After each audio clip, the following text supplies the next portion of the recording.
Christmas jumper's back in town. What are you saying? What are you saying? Fresh out the wash, like boom, fresh out the detergent.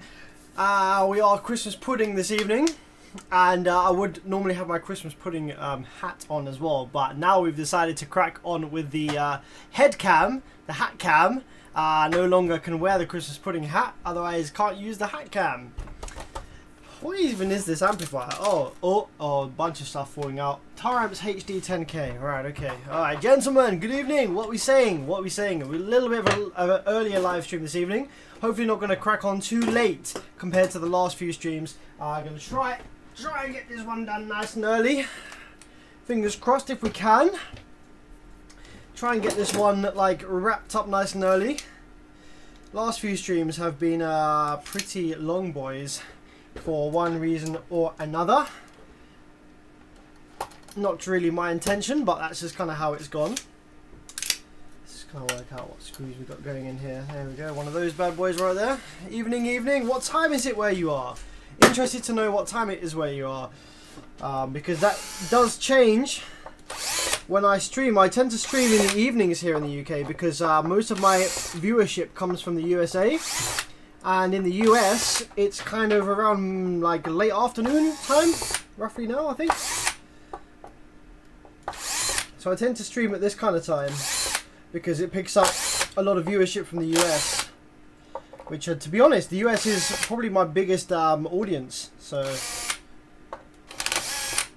now, yesterday in my live stream, we fixed some janky Orion that had all sorts of problems with the drive circuit, and lastly the inductor, output inductor. And this evening we're going to be fixing something that hopefully won't give us as many headaches. This should just be a power supply section repair, and this is a Taramps HD 10K. I'm going to show you the board in just a moment.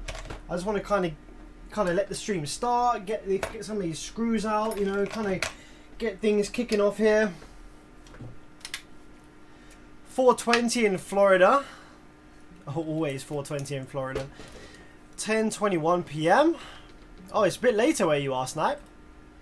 9:21. That's the same as it is here. 1:21 in Nevada. Yeah, see, that's what I'm saying. It's like, whoa, what the hell? 5:20 a.m. Dude, what the hell are you doing awake? What the hell? I'd be sleeping. 4:20. Yeah, so yeah, you see what I'm saying? It's kind of like getting towards that late afternoon vibes. Maybe people are starting to come home from work right about now. So I think generally like my viewership peaks at around 11, 12 p.m. here.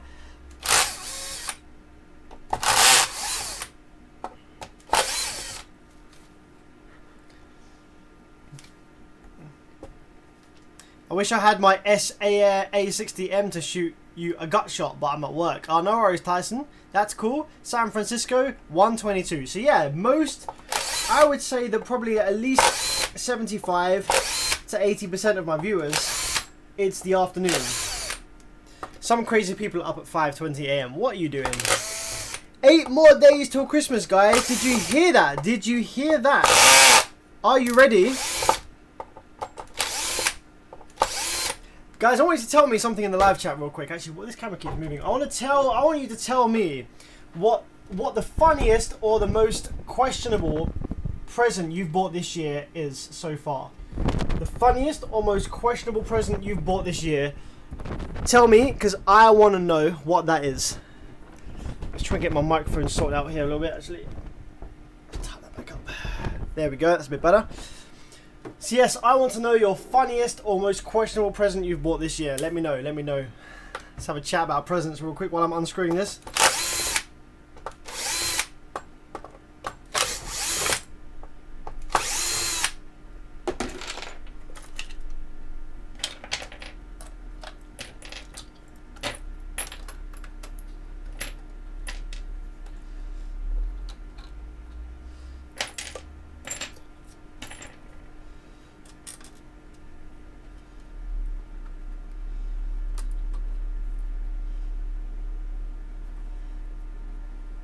Yeah,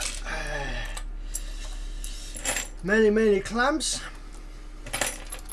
many Christmas clamps, many Christmas screws. So these, actually, this is a pretty interesting fact about these Taramps amplifiers, right? So the reason they have so many screws down the edges, yeah, the edge is just covered in screws all along the edge. And that is because Taramps amplifiers and many other Brazilians use the case, use the actual heatsink as their main ground. So most amplifiers, the ground is just capacitively coupled to the ground with a capacitor or like something, or a resistor. But this amplifier actually uses the case as a big part of its ground trace. The output section and the power supply section both share the same ground, which is less common. Like a lot of the time you'll find that amplifiers, especially higher quality amplifiers, SQ amplifiers, they'll have their output ground which is floating to the power supply ground. But in these ones, you will find nothing but floating. Nothing but floating, nothing but connected grounds. Output ground and main ground is always connected in these. Let's see. Aphex Twin, window lick a single CD. Yeah, man. I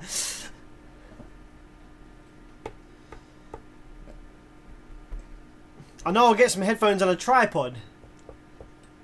Xmas sweater, Xmas sweater. Tennessee is interesting as it's in 2 time zones. 325 my area, 425. Yeah, well that's the thing. So some states in America are bigger than like countries in Europe. So yes, although America is one country, your states are pretty much like their own countries. When we're looking at when we're comparing it to Europe.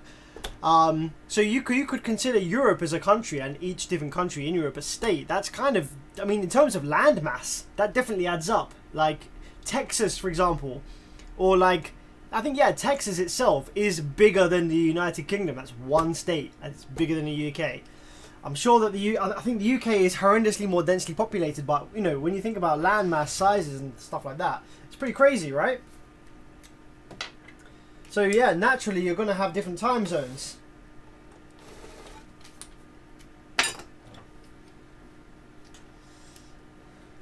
I have a Sundown SAE 1500, found broken MOSFETs, repaired them, still powers up but goes into protection. So, my friend, it sounds like that you found some broken MOSFETs by visual inspection only. So you looked at the board and you found that there were some MOSFETs that were visibly burned. Yeah, am I right? Am I right? You found some visibly burned MOSFETs which you replaced. Okay, cool. Replaced those MOSFETs that were visibly burned. However, those MOSFETs will be power supply MOSFETs, and the actual cause of failure in your Sundown amplifier will be output section MOSFETs. Now, they don't visibly burn. They don't show any visual signs of failure. So what you need to do is you need to replace the output MOSFETs as well as the power supply MOSFETs. And I would say you probably got about a 70% chance of success. If you replace those power supply MOSFETs there, I reckon you got about a 70% chance of success. Sorry, if you replace the output MOSFETs, you got about a 70% chance of success of just fixing the amplifier by replacing the MOSFETs only, and just kind of banking on the drive circuits being okay. So give it a go. Replace the output MOSFETs.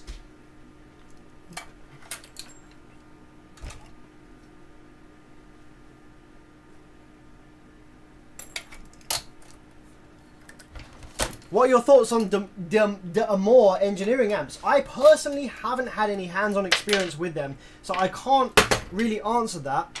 I mean, you know, Tony himself, he is a great engineer. He knows his stuff, so I doubt that they're going to be poor. I imagine they're going to be pretty awesome.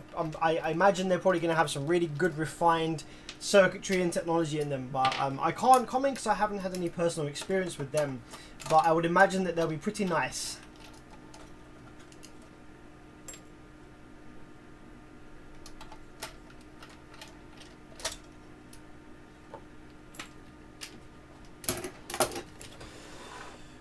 Okay, that should be all. Let's see, that should be all of the screws out, and we should be able to remove the board from the case now. Yep, here we go. Out she comes. Lovely jubbly.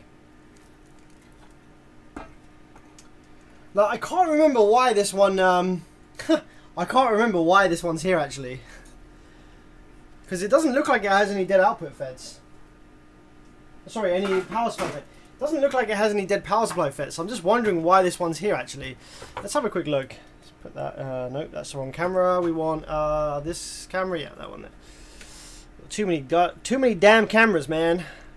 Forgetting which pedal's which. So this is my zoom in cam. So let me just give you a cheeky zoom in here. There we go. So that's my zoom in. That is my head. That is my desk cam. Right, cool.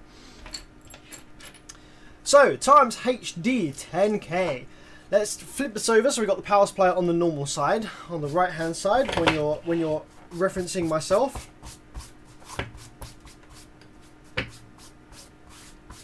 Trying to figure out what makes this Taramps better than Sundown or Hard. No, it doesn't.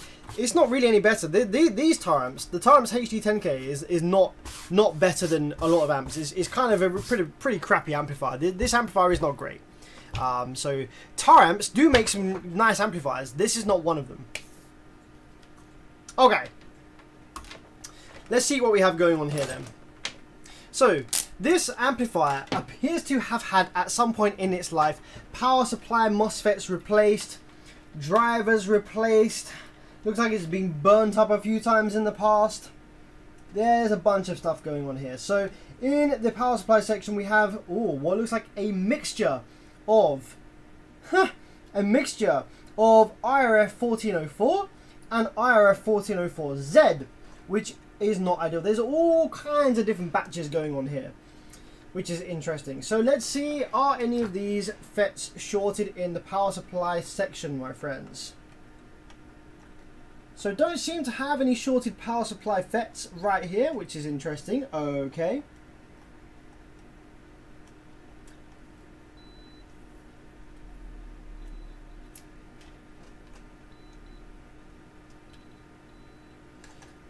So what I'm going to do, I think the first thing that we should do is try and power this up, because we don't seem to really have any shorted FETs or anything along here. So I have noticed though that this driver IC has not been soldered very well. This leg here is actually loose. We have a loosey leg on this drive IC. It's not actually soldered at all. So I'm going to go ahead and reflow all of the solder joints as a first precautionary measure on these drive ICs, because obviously that leg is wobbling around there. So I'm just going to go ahead and apply some solder paste. Nice easy thing here to do. Whack some solder paste on all of these drive ICs. We're going to reflow these to get these definitely soldered in. Maybe that's why it's here. Maybe it was going into protection because not all banks of the power supply were being driven because these MOSFET legs aren't actually connected properly. Here's a possibility. It's very cooked over here. It's very messy over this side. Wow, this has been properly abused and repaired all sorts of times. This has been properly done. So this drive IC here, this has a wobbly leg.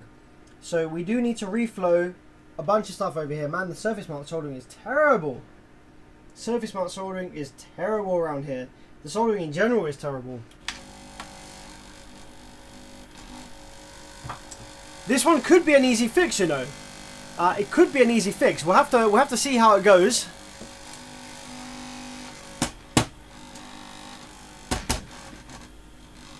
There is a potential here for an easy fix. There's a potential here for an easy fix. If that's the case, I do have another Taramps that is very bad that we can look at. Have multiple Tarampses that are bad that we can look at, but this one may be a potential easy fix. Let's have a look, shall we? And we can diagnose it a bit further if not.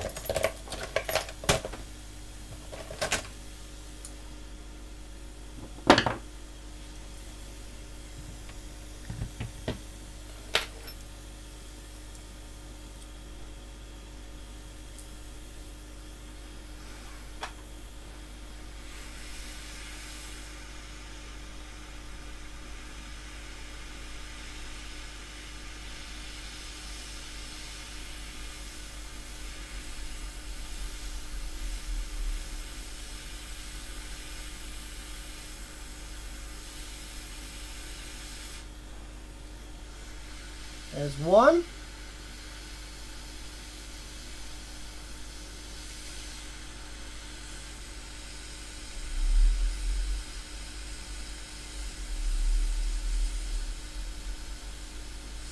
There's 2.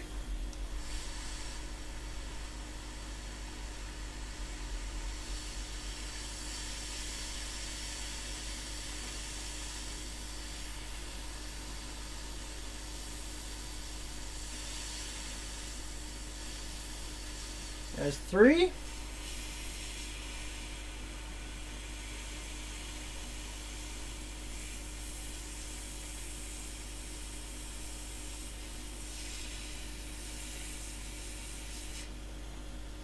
Okay, number 4.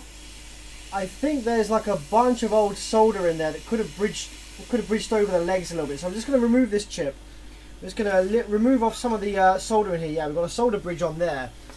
Looks like that is just a big mess up in there. So we're going to take some solder wick, get rid of any loose solder on there, any solder that's between the legs. Take some flux it up, baby. Flux it up, baby. Throw some flux on this chip. Get rid of the solder between those legs, baby.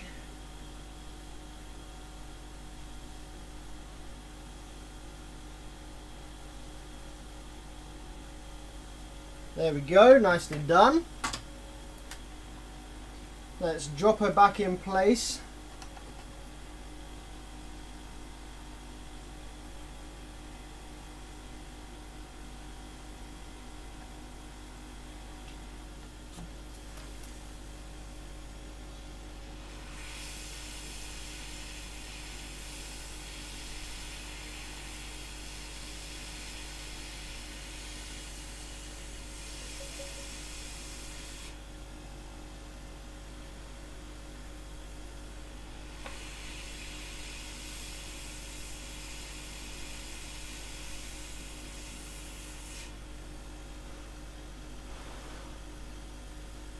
Bro, this is disgusting over here.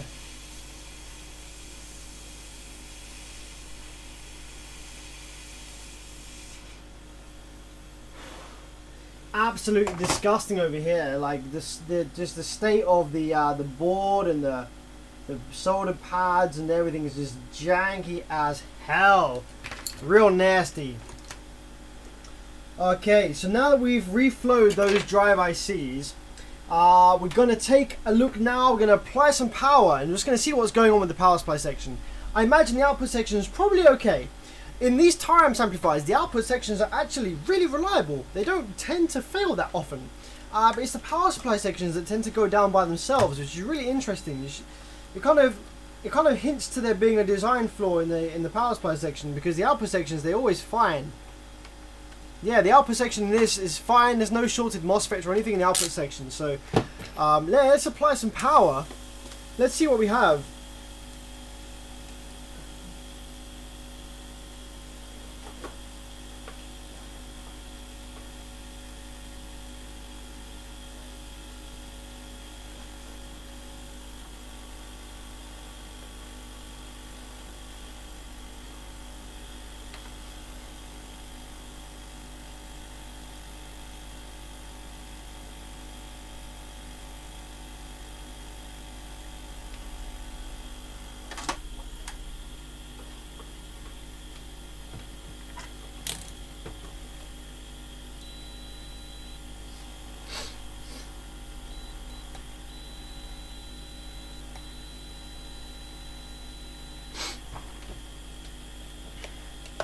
Beverage, why don't you use flux? I do use flux. Did you not see me using flux just now?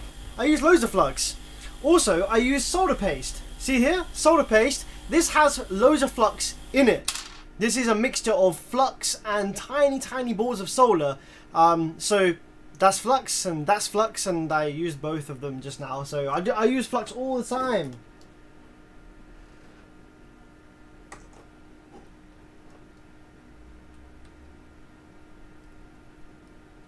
Okay, power is into the board. Let's see what we have now. The way that this amplifier fires up is it goes through what's called a health check mode first. The first mode of operation is health check mode.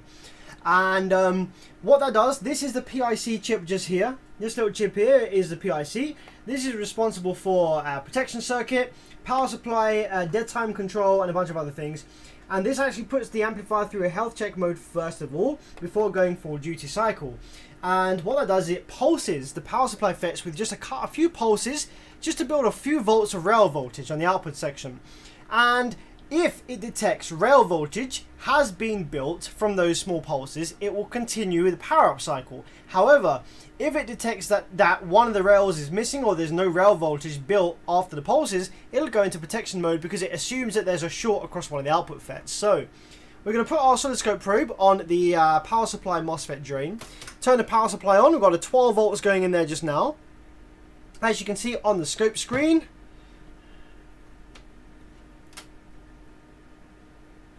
right about here we have our 12 volts there chilling, 11.8 volts roughly.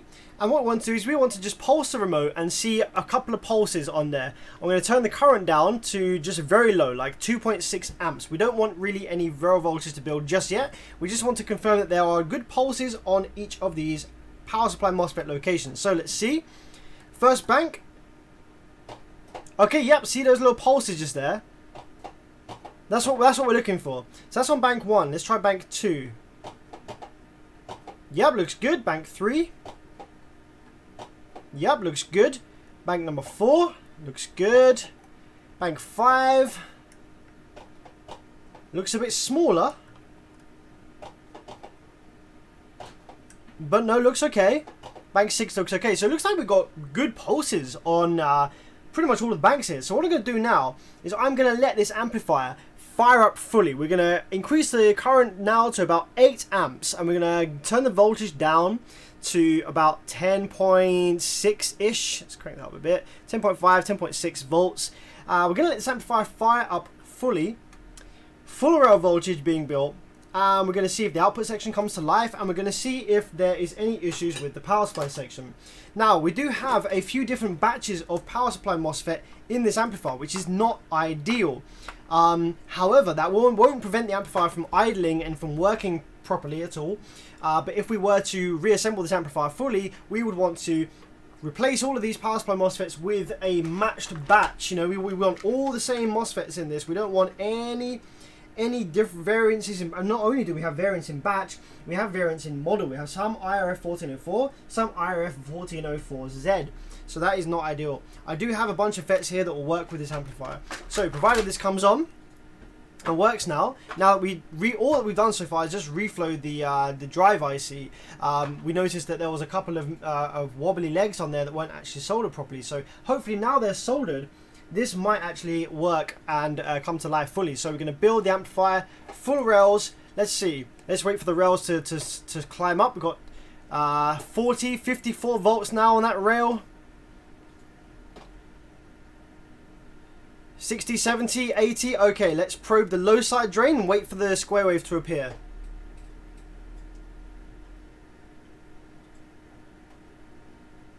Ta-da! Square wave has appeared. We're only drawing 2.9 amps, which is nothing. 2.7 amps from this amplifier, which is nothing. So let's go back over to the power supply section and have a look at all the banks on the power supply. Bank 1 looks great. Bank 2 looks great. Yep. Bank 3. Okay, that doesn't look so great. What's that? That's 14 volts. Oh no, actually that's fine. Sorry, it looks a bit different, but it's fine. Bank 3 is fine. Bank 4 is fine. Okay, cool. We are good in the hood. This amplifier is working fine. So literally, very quickly repaired. All that was it's just that the drive ICs, whoever worked on this before, sending it into me. To be fair, when this came in a while ago, I took one look at it and I was like, this has been fucked around with before. I am very busy right now. I will get round to this in my own discretion. The guy basically kind of donated this. He was like, look, this is fucked. Someone else tried to repair it. I think they messed it up. I don't know what's going on. And they just basically said, here, have it. If you get it fixed, let me know. But there's no, I don't really want it back. So this amplifier, yeah, all it was just poor surface mount soldering on the drive ICs here, and here. Now that that's been fixed, I need to tidy this the frick up. I need to replace all the power supply MOSFETs for the same models and the same batch, and I need to reinstall it back into the case, into the heatsink, and do some endurance testing and make sure it's good before, I don't know, letting the guy know, see if he wants it back, see if he wants to pay for that little repair I just did, or see if I can just sell it on perhaps, something like that. What's the difference between the 1404 and the 1404Z? That is a good question, guys. You want to see what the difference is between, so generally, if you have a MOSFET model that is labeled with a Z after, like 1404Z or 3205Z, let's have a look at the differences here. So let's give you my computer screen here. IRF 1404Z. Now the 1404Z, if it's a Z variant, they're generally lower gate charge, lower input capacitance, easier to drive, but they do have a lower diode. So the reason that they have a lower gate charge, lower input capacitance, they're easier to drive, easier to run. However, as a result, they have normally a smaller die size. So the actual silicon die inside of that MOSFET is actually smaller. So it might be able to do similar power in a small pulse or burst, but it can't dissipate the same power as the original IRF 1404. Because the die size just isn't big enough to dissipate as much power. So if we take a look on our screen here, you can see IRF 1404 and 1404Z. So these are both obviously the same. They're 40 volts. The 1404 has a 0.004 ohm RDS. This one has a 0.0 I can't remember what that is. Is that? I think that is that 0.004. Hang on a minute. 0.004. Is that 4.0 milliohms? Hang on a minute. I suck at this notations. 0.004 in milli. 0.004 is okay. Yes. So interestingly, okay, so the 1404 actually has a ever so slightly higher RDS. It would appear. RDS is a little bit higher on the 1404 PBF, but on the 1404Z it's actually a little lower, 2.7 or 3.7 max. If we look at the power dissipation, I think the Z is lower. So we have continuous drain current at 25 degrees of 202 amps, whereas on the Z version we have 180. Now once that gets to 100 degrees, the Z version drops down to 120 amps, and the normal version only drops down to 143. The pulse drain current is 710, kind of similar, 100 amps more on the non-Z variant. However, the power dissipation of the non-Z variant is 333 watts, whereas on the Z variant is 200 watts. So we're losing 133 watts by going to the Z variant, which, to be fair, isn't that much of a deal. I actually thought it was going to be much worse, but yeah, the Z variant is just a slightly, it looks like, I think it's a slightly easier to drive. We have gate charge, total gate charge of 100 to 150, whereas on the non-Z variant we have a gate charge of 131 to 196. So yeah, it's much easier to drive. Much easier to drive. The input capacitance at 4300 is a fair bit less as well. So the Z is just a kind of easier to drive, lower on resistance, but lower overall current handling. So the Z variant actually would be quite well suited to switching applications, because the switching applications don't really require quite as much power dissipation, because it's switching rather than being continuously on. So that would be a benefit for the Z, and it being easier to drive and being a lower on resistance would be beneficial as well. So yeah, hey, you know what? The Z's actually a pretty good option right here. It's a pretty nice little FET, this. But we can't really use, I don't really want to use the Z variant along with the regular variant in the same amplifier, because the RDS is different. So that means that the power is going to favor the path of least resistance. So whatever MOSFETs, banks and batches and whatever's going on here, the power is going to favor the path of least resistance, which is only going to utilize a small number of these MOSFETs, which is not what we want. So we do need to change all the power supply FETs in this to get it fully reliable, but that's not something that we're going to be doing on this live stream. We're going to be moving on to something else now. We still have 100 volts DC sitting in these rail capacitors, and it is sinking down slowly. So we need to get rid of that real quick.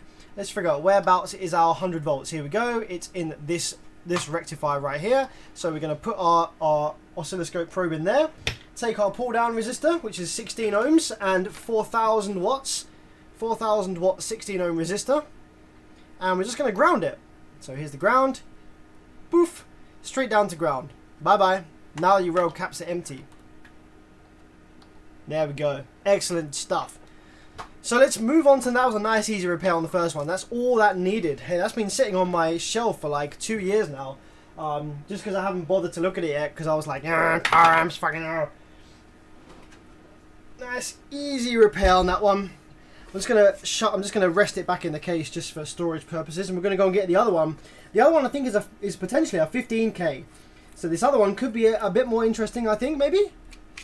We'll have a look and we'll see.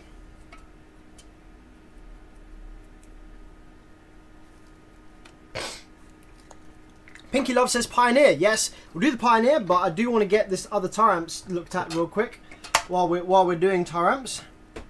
Now that you guys have an idea what we're looking at, so let's take the old hat cam off and put this back over in the shelf and get the other one.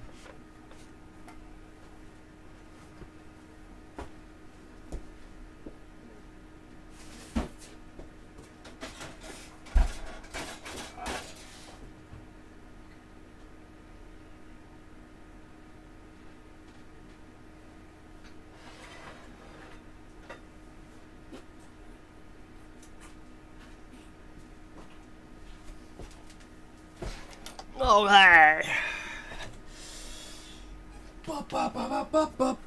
This one doesn't have any power supply FETs in the board here. Right. Oh dear. Okay, this one could be a bit more tricky. So this one looks like I have used this one as a donor board for various things in the past. What is it? Is this another 10K? This is another 10K. Okay, there's another 10K, so we can use the other one for reference. Mike Honda, good day. Been under the weather lately. Glad to see you guys plugging away still. Keep the streams going. I'll be back to kick with y'all again soon. Ah, dude, thanks for the donation, man. 25, that's a big drop. I appreciate that. I'm sad to hear that you're under the weather. It's the end of a less than ideal year for many. I really hope that, you know, Christmas time is going to bring you some joy, man, because you deserve it. And I'm glad. Thanks for dropping in. Massively appreciate it. And I look forward to conversing with you soon on a live stream in the future, my friend. Take it easy, man. Take it easy.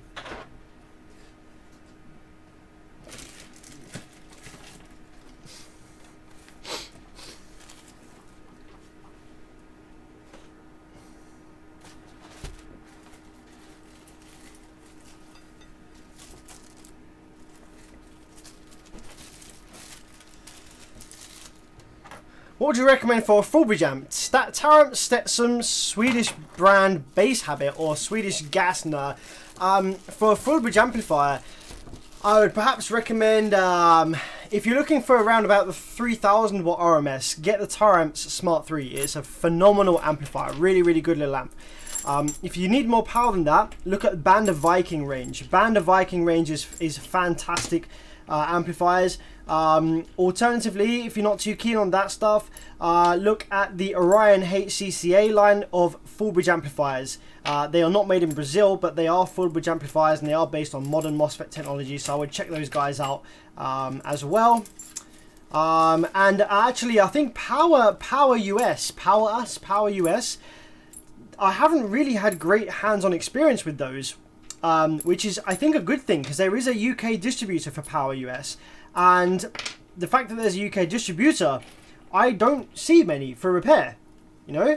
I imagine that this guy has sold quite a few of these amps, and I haven't had any come to me for repair, and there isn't anyone else in the UK repairing these. So I would potentially be keen on saying that, you know, maybe the Power US stuff is actually alright.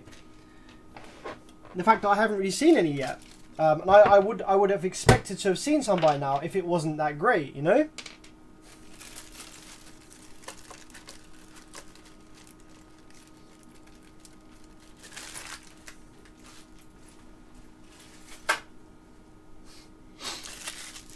Okay, so this board right here, this is going to be a fair bit of work to get back up and running. because this has been used as a donor board for other parts. I've nicked loads of stuff from it. Look, I've nicked this voltage regulator here. I've nicked the drive IC. I've nicked the voltage regulator here.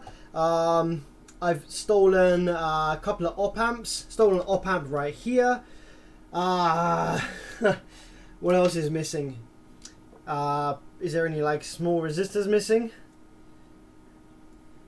Regulator, MOSFETs, diode. There's a diode missing there.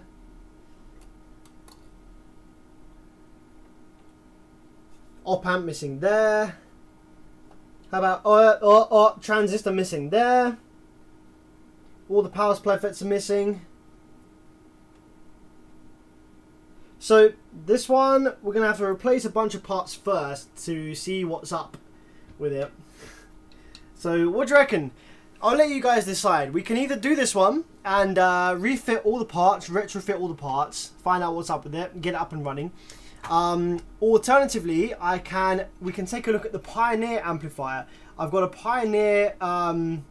It's like a really old school Class D 2000 watt, I think it is, and it's got some really strange problems. It's been repaired. I repaired it before, but it works. But when you drive a load on the output section, the Class D waves all fall apart. So it's going to be one of those ones where it's a bit like last night, where we're troubleshooting for hours, probably to find out what the issue is. So I think most of you guys want to see the Pioneer. This is why I don't bother doing the current amplifier anymore, because I always forget to change it. Right, Pioneer, old school 2K.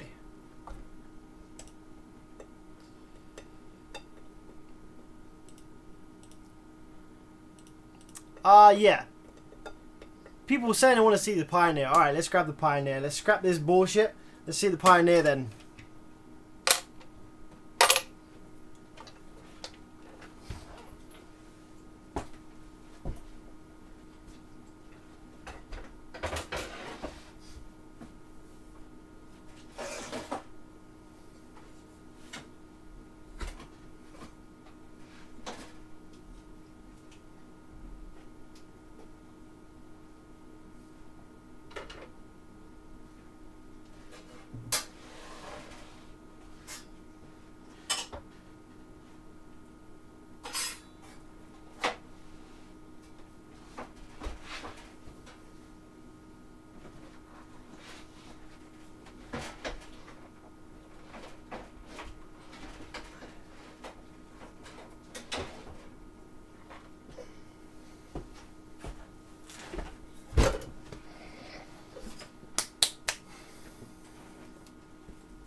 Okay, so gentlemen, here we have old school Pioneer.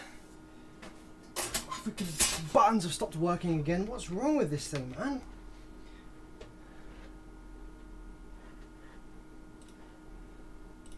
MIDI key to key, start. Here we go. Right, now it works. Right, so this is the old Pioneer that I've got. Let's have a look at this bad boy. This is old school Class D. Wow. Look at this thing right here. What a beast for its day, huh? What a beast for its day. Oh, that feels vibratey. That feels like that's about to snap off the board. I wonder if that was the problem all along. Holy crap. I literally just touched this transistor just because it looked a bit bent. And wow, that is literally just about to snap off the board here. Okay, I'm just going to quickly solder that back on right now while it's still kind of got some legs left to it. Actually, maybe I should just... maybe I should remove it from the board and just solder it in properly. Does it have... Oh, I think it needs some new legs. I'm just going to quickly run some solder on it. Just to see if that was actually the freaking problem all along. How funny would that be if the first thing that I touched in the amplifier was actually the problem all along? But I just touched this transistor here and it literally almost fell off in my hand.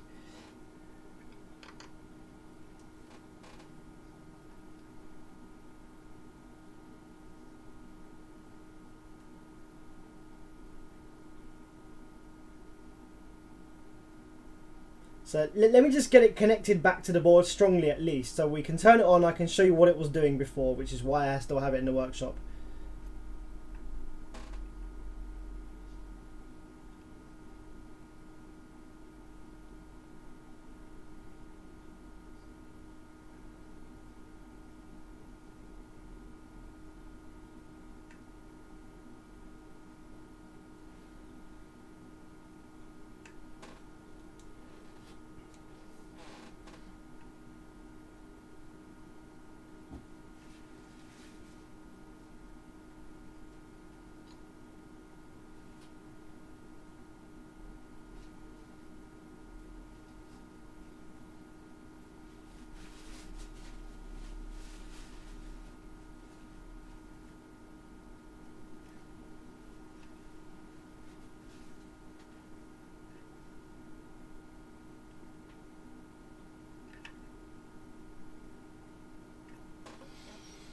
Right, so this, my friends, is a proper old school Class D.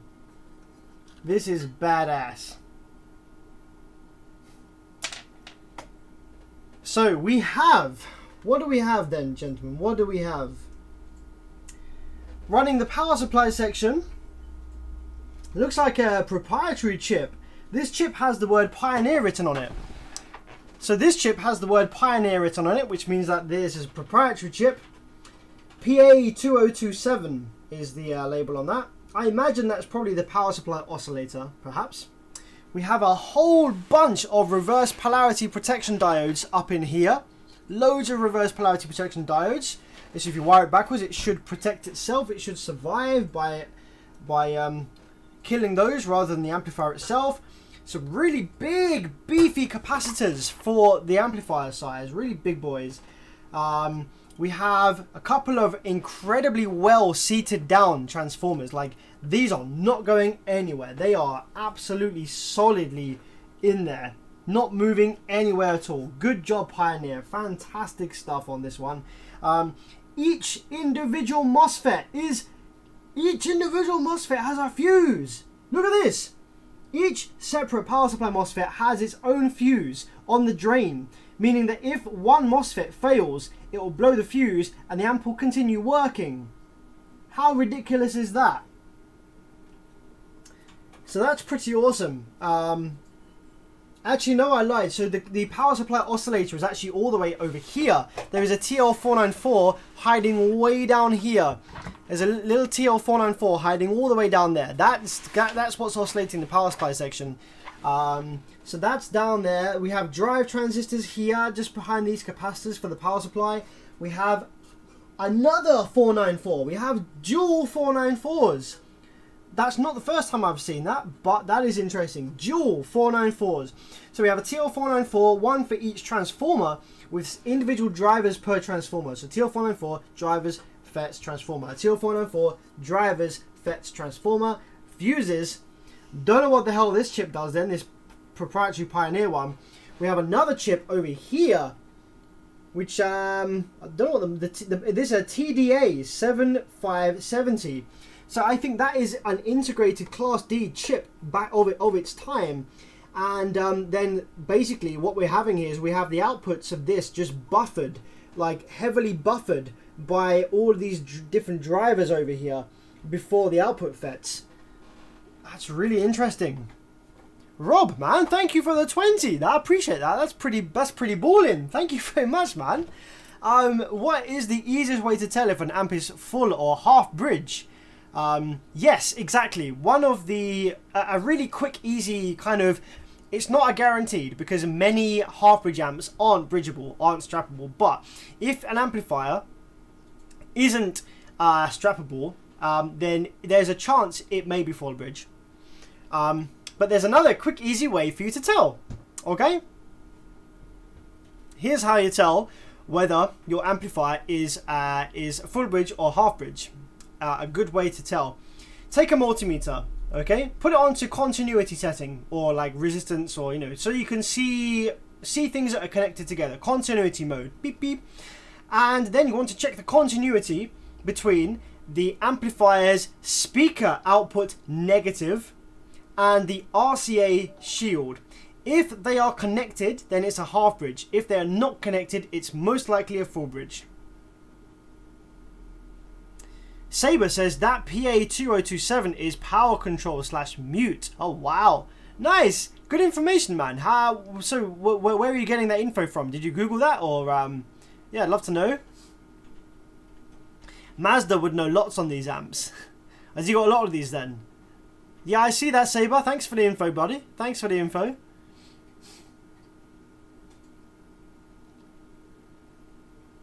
Did they do 2K or did it just say it? I'm pretty sure they goddamn well did it. I'm pretty sure this did it. What is it? This is a PRS D5000 SPL. So it was like 5000 peak, and I'm pretty sure it made 2.5K. And I think it bloody well did it. I think it did.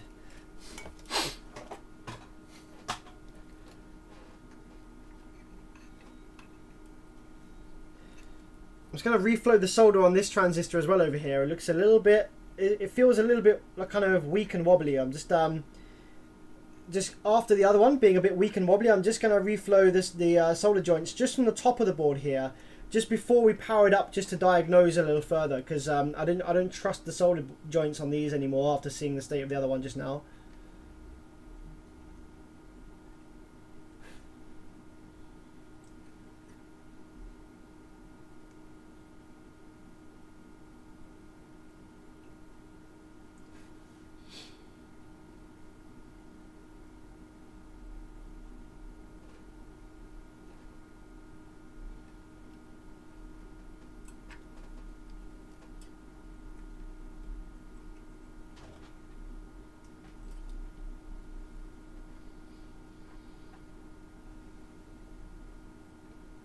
Alright, so the issue that I was having with this amplifier then was it appeared to work absolutely fine when it was running idle. So without a load connected, etc., it appeared to work absolutely fine. However, when we ran a load and a signal and a load to the amplifier, it seemed to have some problems with the Class D drive, the kind of output waves. So what I'm going to do is I'm going to connect up all of the remote signal, etc. to this. Going to hook up all the wires and we're going to screw them in properly on this one. Get it all powered up. And we're going to remind myself what the problem is here. It's a shame the condition isn't great. Like, it's got a whole bunch of scratches on here. This is all kind of scratched up. It's a shame because this is a lovely looking little amplifier. And it's very compact. Like, for 2.5K, that's a very compact amplifier, especially for its age. Like, this is an old amplifier, man.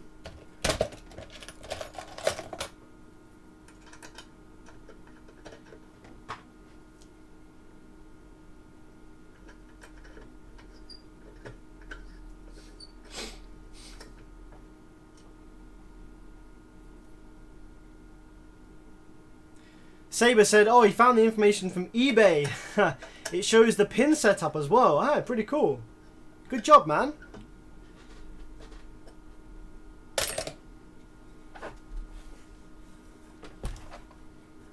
Alright. So, let's fire her up then, shall we? Let's fire her up first with no signal, no RCAs, no speaker load. I just want to get it powered up, and we're just going to see exactly what kind of stuff we have in here. What does it show when it's powered up with no load, no signal, etc.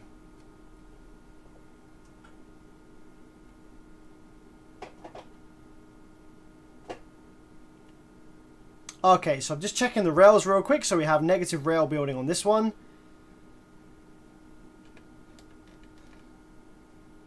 Negative rail. Where's the positive rail? Positive rail over here. Okay, so interesting. We have NPN and we have N channel and P channel MOSFETs on the output section of this.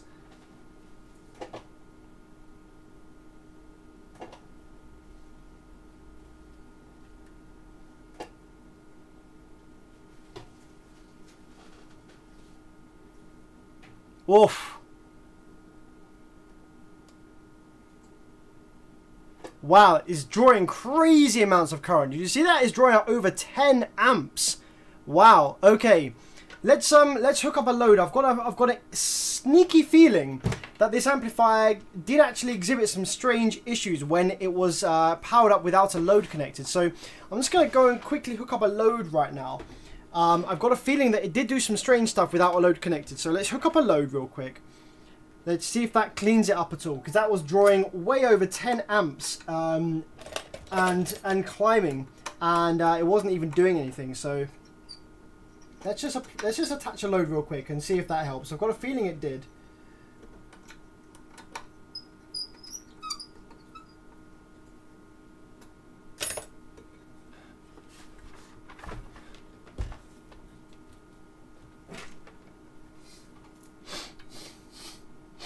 Okay, here we go. So now we have a load connected. Let's see if that makes any difference.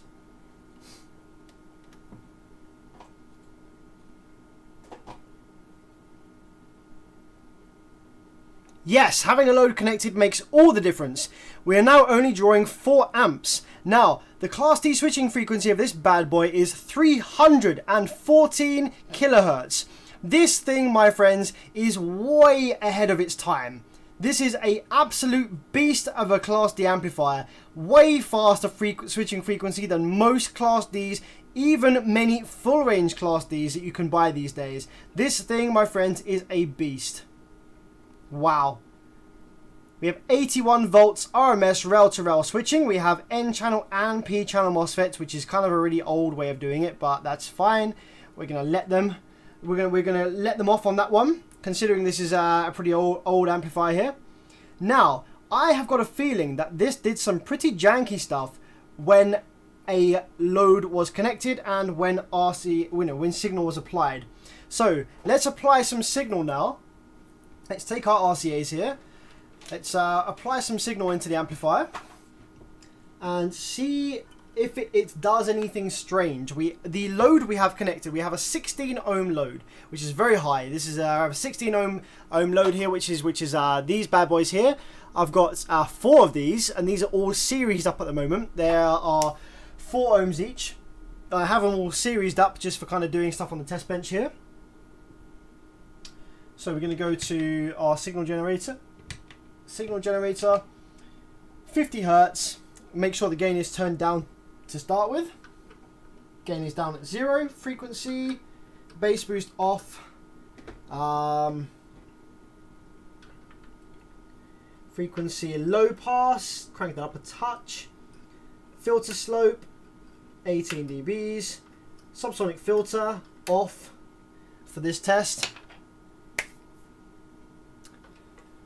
Okay, so now that we've got a signal going in, albeit very, very quiet one, let's see how the amplifier behaves with a signal.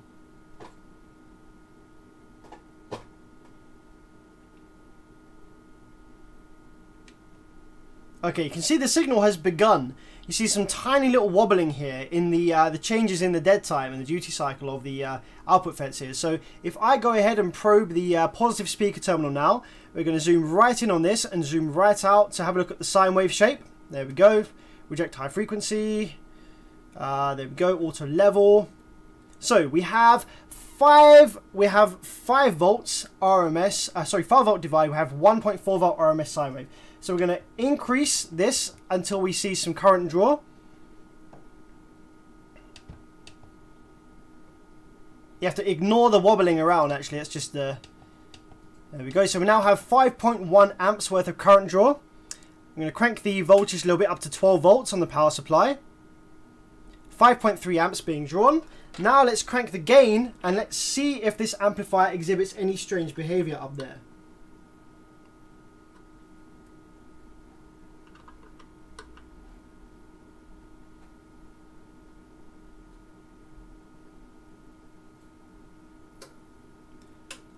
Okay, interesting. It actually seems to be behaving itself now.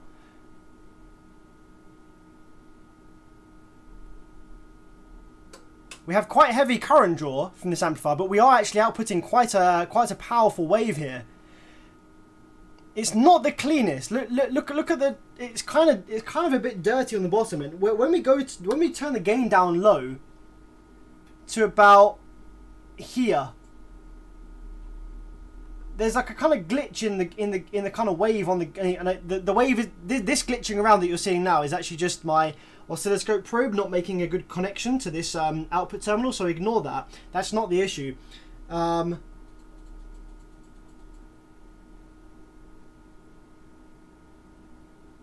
seem to remember there being more of an issue here. I'm a bit confused.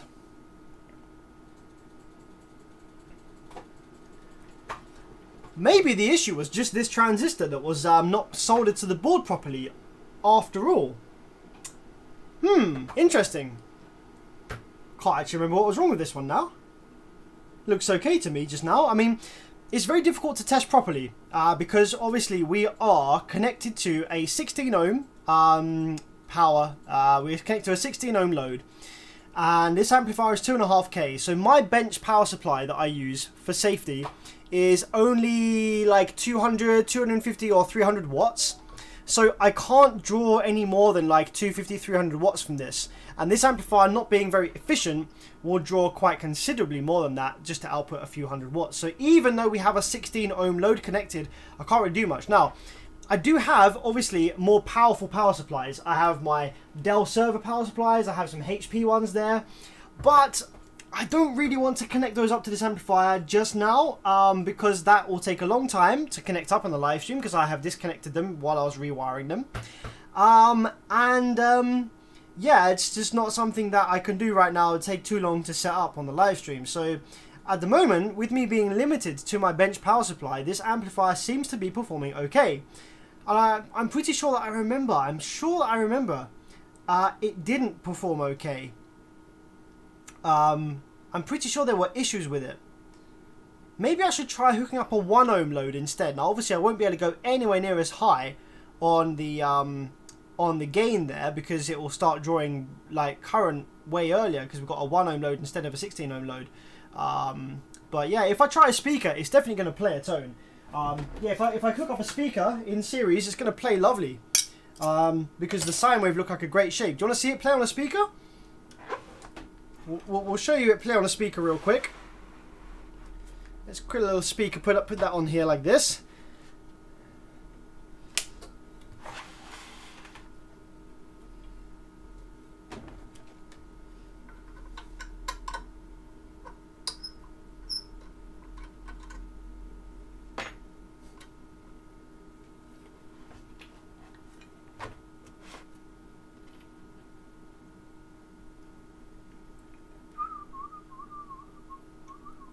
Now, obviously, this speaker is only good for about, well, I don't know. It's probably good for about 50 watts in an enclosure, but free air like this, it's probably good for about 5 or 10 watts, let's be honest.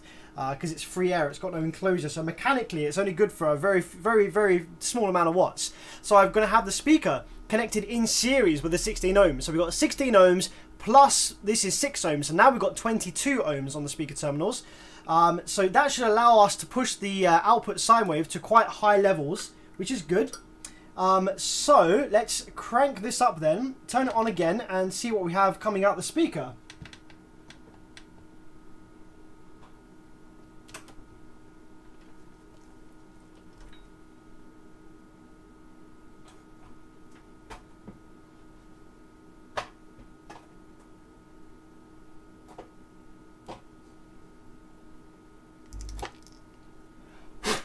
Well, that was actually turned up a lot higher than I thought. Made me jump there. Made me jump. Okay, there we go. So the speaker is connected now and working. So let's crank the gain up a little bit.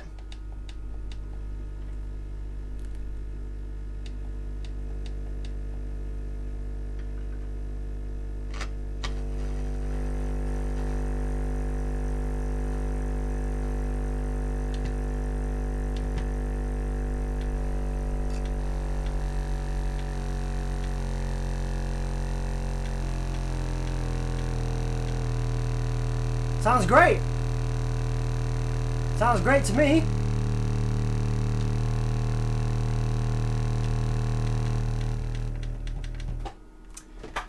So, okay, two things then. Either with this amplifier, it was either that transistor that I noticed straight away was wobbly that could have been the problem all along.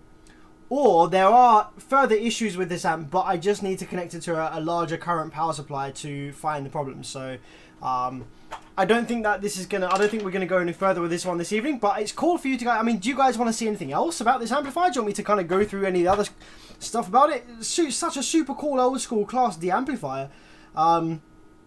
Really cool little thing here. Like way ahead of its time. Way ahead of its time. Ridiculously fast switching frequency on the output FETs. Beautiful, really high quality rail capacitors for its size. Dual TL494s. Dual power supplies, literally. Fuses on the MOSFET drains of every power supply FET. We have a 12 volt inductor here to prevent noise coming back to the rest of the system. Absolutely massive jumper bars. Look at the size of these jumper bars. Absolutely massive. The build quality of this thing is off the chain.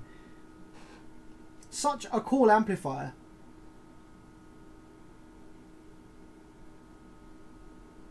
But yeah, seems to be playing just fine for me now. Either the issue was this transistor that was wobbling around and was not soldered properly. Is either that, or the issue presents itself when higher current is drawn from the amplifier. So I don't think we can do much more with that this evening.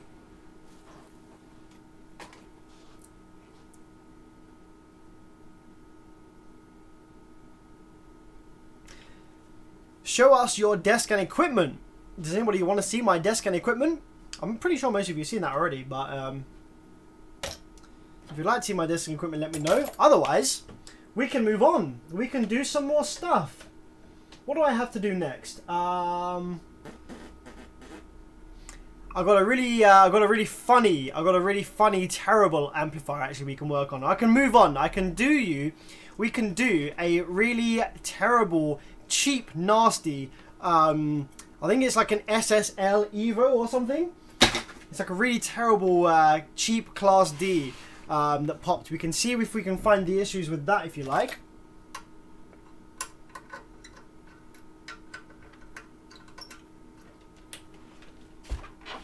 Any Class A or Class AB stuff, says Elliot. Oh, I'll tell you what I have got, Elliot, actually, which you might like. I'll ask you guys if you want me to have a look at this one. Let me just get this one off the workbench. I have got one that we can look at, actually, that's a bit different. Oh, shit. Left the power supply on.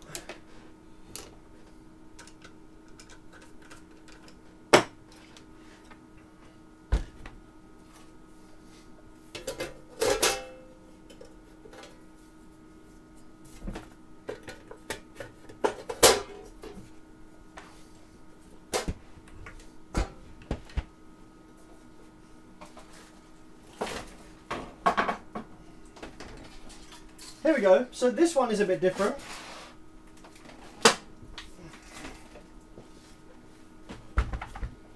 This is a Helix Esprit E40, and this appears to have some tubes in what I imagine is the preamp circuit.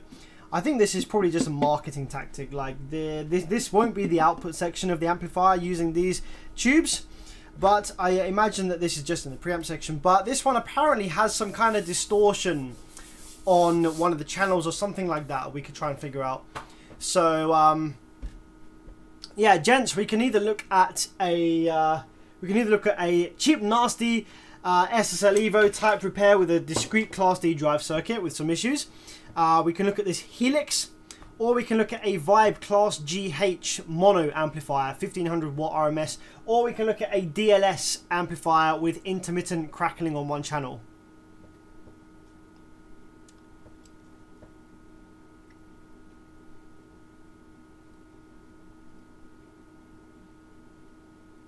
Yeah, people want to see the tube amp. Alright, let's take a look at this then. So I don't actually know if there's an issue with this amplifier yet. We need to. I've had this here for absolutely ages. Haven't got around to it yet. So let's find out together. I know as much as you do here. I don't know if it works. I don't know if it doesn't work. I don't really know what the issues are with it. So let's have a look and let's power it up together. And if we take it apart, obviously we'll be able to look through the circuit, see exactly what's going on. Now, I am not experienced in Class AB amplifiers. I am not a Class AB guy. I am a Class D, big ass, powerful MOSFET jobby repair dude. I am not your Class A or Class AB kind of technician. I don't know about all the different makes of capacitor that are good or bad, you know, stuff like that. So I might not know a great deal about this circuit. There might not be a great deal that I can tell you about this, but let's have a look anyway. Let's see what we can find.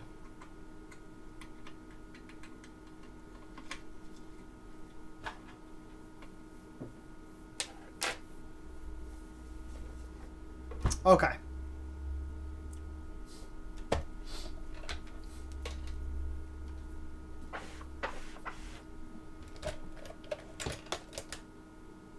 Turn the gain down to start with. Filter off. Gain down. Filter off. 4 channel. Okay. Power supply on. 12 volts. Okay, let's power her up and see what we have. So 2.3 amps worth of current draw at idle. 2.1, it's dropping. It's dropping to about 2 amps worth of current draw at idle. Status is red on the amplifier, which I guess means okay. The tubes, now this is a cheap trick. So the tubes themselves, they're not, I don't think these are ever going to glow. These tubes aren't going to glow because they're not output section tubes. So as a result, they just have some LEDs behind them to make them look like they're glowing, like they used to in the olden days with the tube amps. Same as Samsung have done in their sound bars, which are absolutely horrendous. So let's plug in some RCA signal now then. Let's see how each channel behaves. Channel 1 on the scope. This is channel 1. Let's crank up the volume and then crank up the gain, see where we clip, see if there's any problems with the wave on this channel.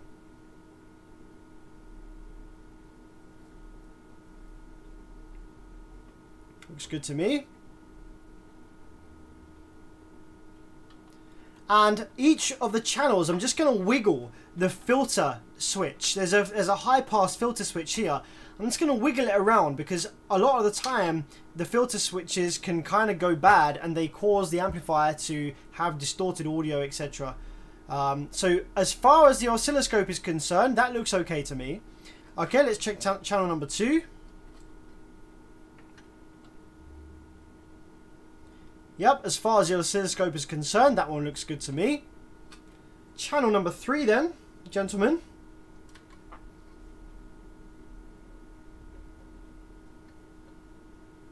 That appears to have a noisy gain potentiometer. As I turn this up, it's kind of a bunch of noise on there as I crank it up and down. But if I leave it alone, it looks pretty nice. And channel 4 looks like this. So all the channels seem to be okay. However, we are playing 50 Hertz right now, which is not what this amplifier is best at doing. So let's crank up the frequency slightly. Let's go way up into the kilohertz range. Actually, I can't remember how high up this frequency generator goes, but we'll see.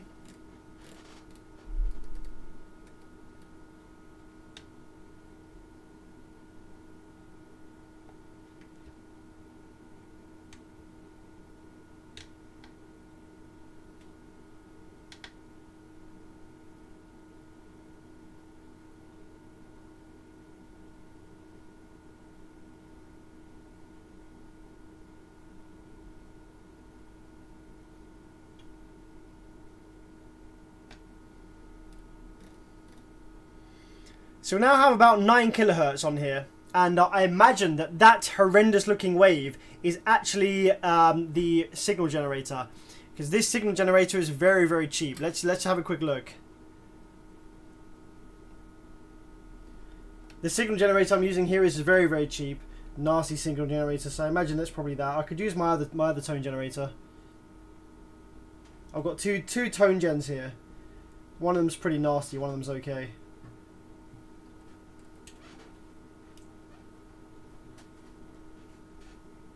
Yeah, look, that's the output from my tone generator. That's at 9 kilohertz. That's freaking terrible. Dude, what the hell? Alright, let's use the other tone gen.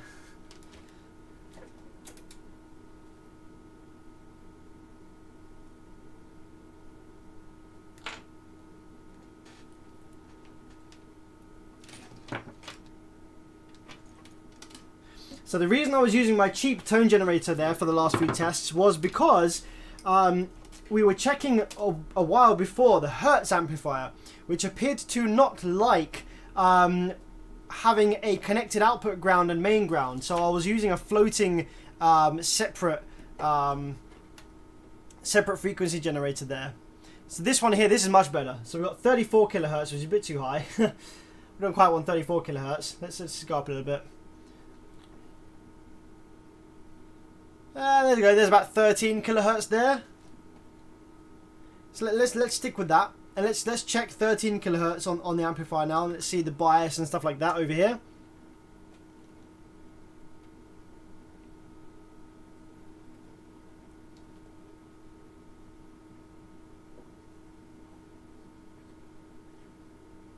Wow, that looks pretty good. That's a really nice looking wave for like 21 kilohertz we've got here. 19 kilohertz, that's a beautiful looking wave. Very, very high bias.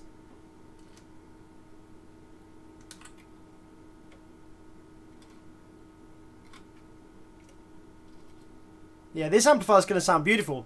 I don't see any problems with that. So, guys, what is it with this live stream? There's no in between, is there? There's nothing in the middle. There's either the amplifier is a freaking headache and takes forever, and is just absolute nightmare. It takes like 3 hours for the smallest, tiniest issue, or all the amplifiers just work and there's nothing wrong with them. There's no middle ground.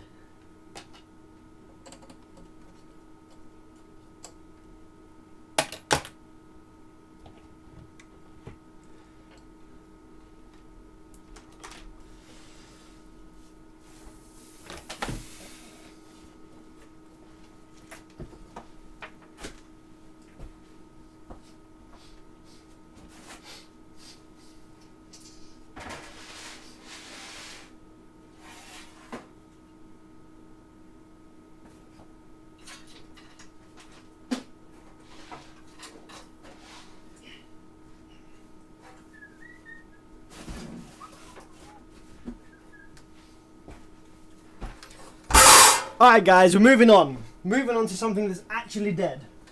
I know this is actually dead. Gentlemen, here we have an amplifier that seems to have written on the back 700 at 4, 1200 at 2, 1800 at 1. 1800 watts at 1 ohm from an amplifier that's this big? That Pioneer that we were just looking at was able to do 2500 watts and was older and smaller. So, what do we have in here then? Oh dear. We have a very, very, very cheap, nasty, generic Class D circuit. This type of Class D circuit is among the worst, nastiest, most bullshit. This is the discrete. This is a Class D circuit comprised of only discrete transistors that form the whole drive circuit, and it is a nightmare. When they fail, they are an absolute ball ache. There's a capacitor floating around in here, as you can clearly see. Where did that go? Where's that come from?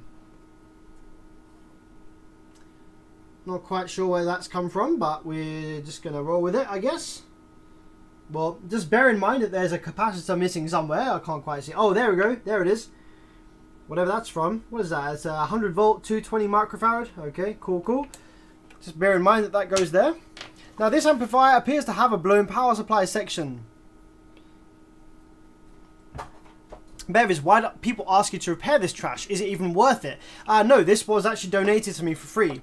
Oh, guys, how do you want to do a live chat repairs the amplifier? Would you guys like to repair this? Because this is something that belongs to me. This is not a customer's amplifier. This is a piece of junk. I don't care if it's dead. I don't care if we make it worse. Would you guys like to do a live chat repairs this amplifier? Would you guys like to instruct me? I'll be your hands. I'll be your hands. You tell me what to do, and I'll do it. Even the stupid shit. Even if you tell me to connect 240 volts to the output FETs, I am your hands. I'll do it.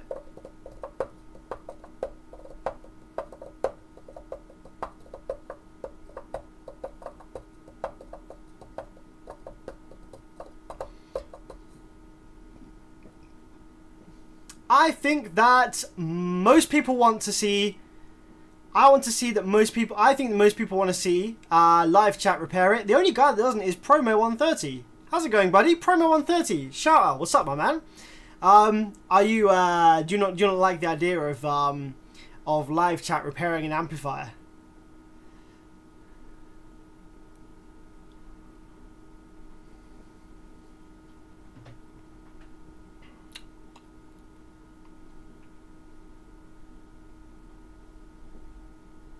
So I think everyone's up for... I'm good, man. Promo130.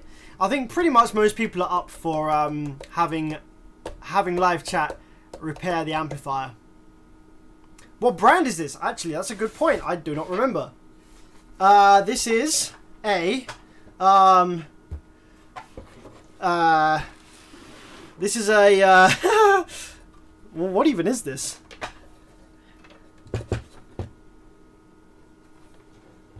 It's a Class D monoblock ultra efficient amplifier, 1 ohm stable, variable subsonic low pass filter, 5,500 watts.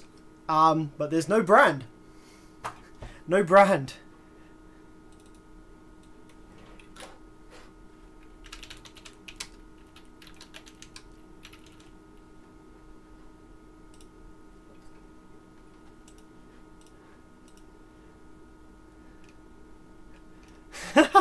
Yeah, man.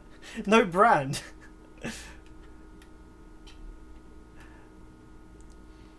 Bevage, pick a random name in chat and gives you one instruction, then pick a second, so on. Yeah, okay, we can do that. So obviously right now we have, how many viewers do we have?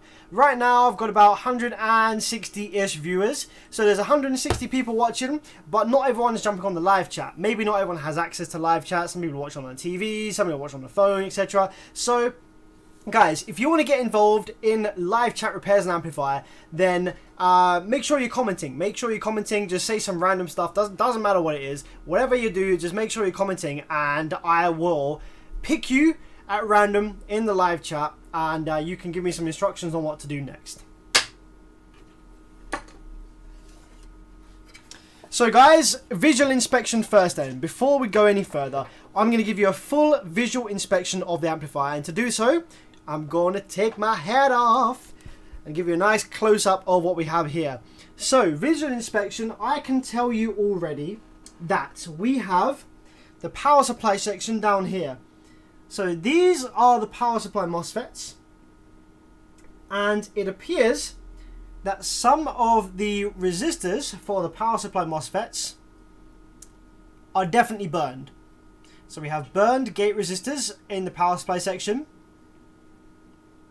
Big burned one there. A couple of burned resistors there. We have some kind of blackened marks going on in between these heat sinks here. So the power supply is most certainly dead. Over here, looks like this has been repaired before, gentlemen. We have smaller rectifiers. We have TO220 package rectifiers in the location of TO274AC package rectifiers. We have one original rectifier remaining by the looks of it. Output FET location. Output FETs look okay. Nothing exploded here. We have a missing capacitor here, which is easy. We can put that back in. The power supply section is driven off of a 3525 SG. Power supply drivers are right about here. A1023, C1027. Voltage regulators over here. Probably for plus minus 15 volts. Output inductors. Rail inductor, power inductors. So yeah.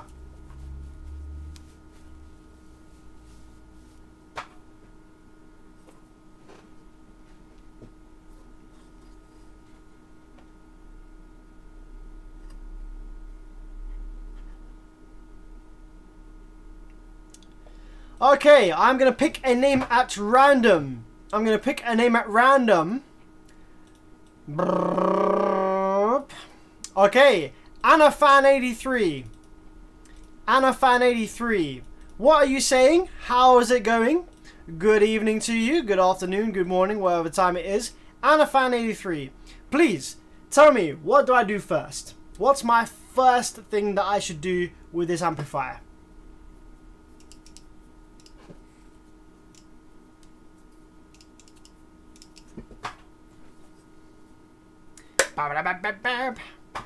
Bunch of people up in here. Pull the shorted FETs out. Gonna need some wine. Watching from Texas. Apply 12 volts. See what happens. Who wants to see? Should we see 12? Should we see what happens when we put 12 volts in there? And the fan's like, I'm waiting.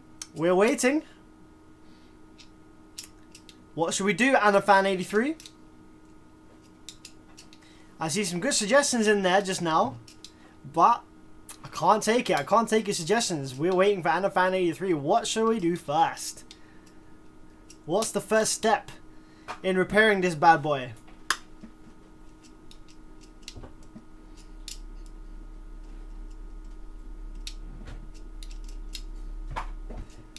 How we have radio silence. Oh, here we go. Unsolder those FETs and check them. Okay. Good stuff. So that's our first. That is our first instruction. AnnaFan83, thank you very much. Well, that's what we're going to be doing. Unsolder the FETs and check them. Now, in order to unsolder them, we obviously need to unscrew them. Whoa. As I was unsoldering, ladies and gentlemen, some of these MOSFETs decided to just come away. Some of these MOSFETs decided that they weren't actually connected to the board anymore. Oh my goodness, looks like we have vibration damage city. Look at this. That is definitely no longer a part of this PCB.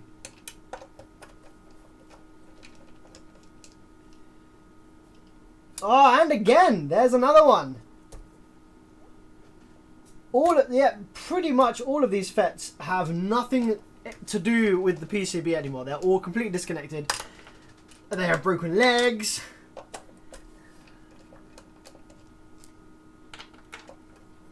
There's the smoky boy. There's the one that's all smoked up and burned to a crisp. Look at this. This one right here. Very nice.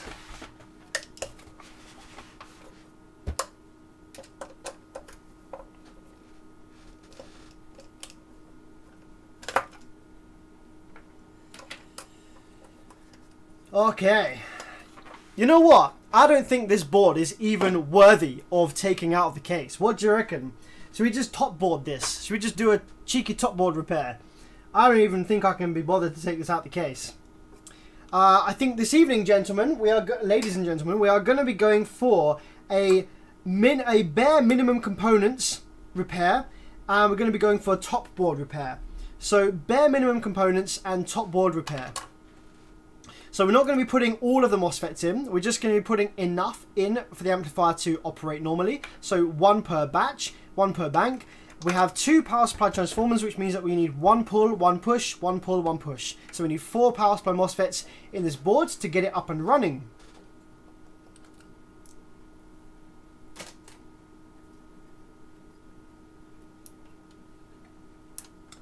But you know what though, actually, you know what? This isn't even my repair. That's not even my decision to make. Gentlemen, this evening you are repairing this amplifier. So, okay, I reword it. If I was doing this, I probably wouldn't bother taking it out of the case because this is a nice thin PCB. I can do soldering as well as I can from underneath, from the top. That's not the issue here. So, that would be what I would do. However, this evening I am not repairing this amplifier. You are. So, I guess it's your choice. Whoever ends up choosing when we're soldering the MOSFETs in gets to choose whether we put them all in or whether we only put some of them in.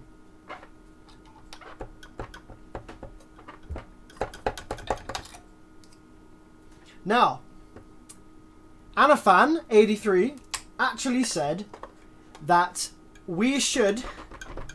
AnnaFan83 actually said that we should remove the MOSFETs and check them.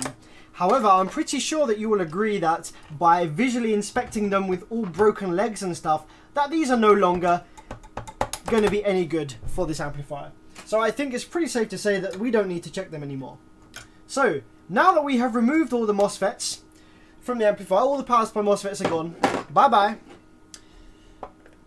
We are going to choose somebody from the live chat to make our next step. We are going to choose... We're going to choose Jesse. Jesse, how's it going? Finally heard you say ladies with... I always say ladies and gentlemen. Okay, sometimes I say gentlemen just on its own, but I often do say ladies and gentlemen sometimes. But yes, okay, Jesse. Evening. Hope you're well. What should we do next then, Jesse? You're in charge now. I am your arms. I am your hands. Live chat is repairing this amplifier. I've removed that power supply MOSFETs. What do we do next, Jesse?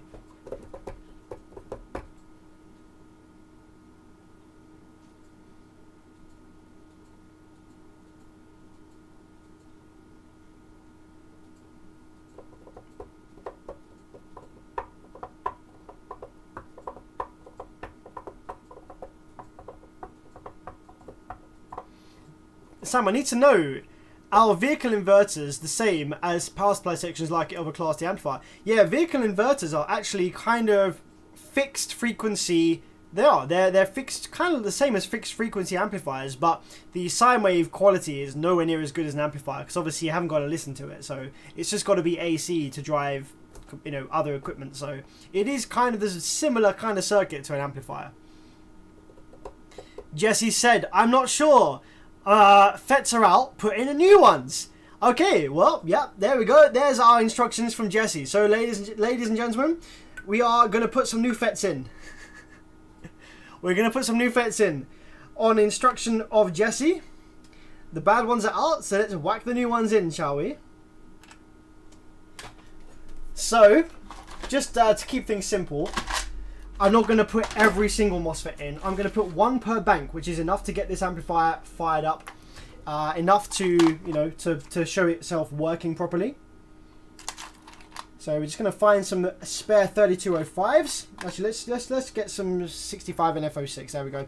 And what we're going to do is we're going to see which locations are for the banks or for parallel banks. So we have 2 transformers, which means that we have 4 banks. 1 push, 1 pull for this transformer, 1 push, 1 pull for this transformer. So we want to just go ahead and see which banks are in parallel with each other by checking continuity between the MOSFET gates. Let's see then, shall we?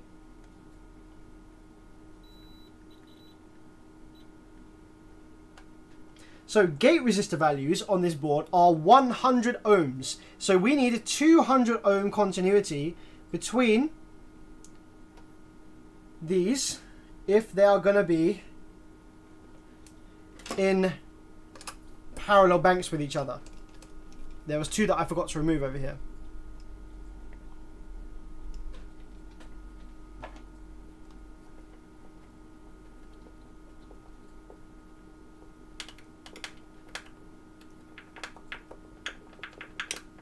Merry Streamers, says John Buckland. Merry Streamers to you too, my friend. Merry Streamers indeed. Bevis, can you please tell me what model is your thermal cam? I would, but honestly, Ivo, I don't recommend the one that I bought. So I don't really want anyone else to buy one of those because they're kind of crappy. I honestly don't recommend them at all. We wish you a Merry Streamers. We wish you a Merry Streamers.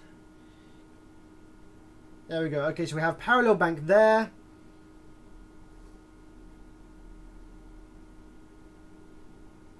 No parallel bank there.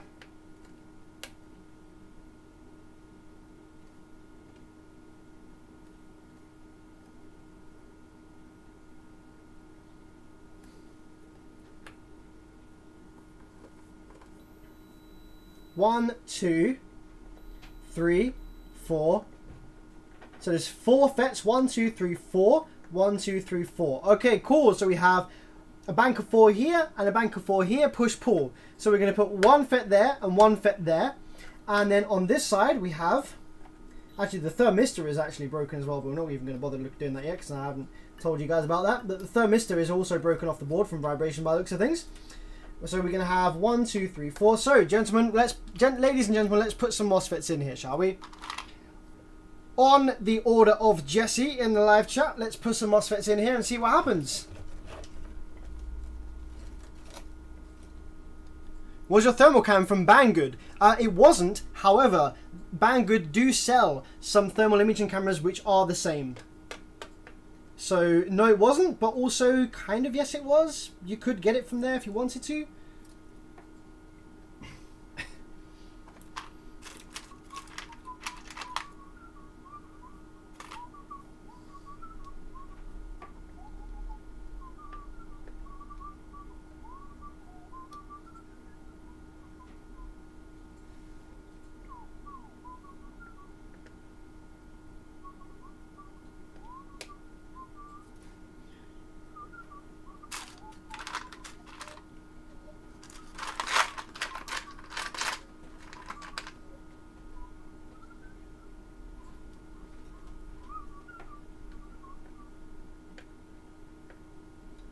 New power supply FETs are going in. 1 per bank, which is all that we need to get this amp powered up.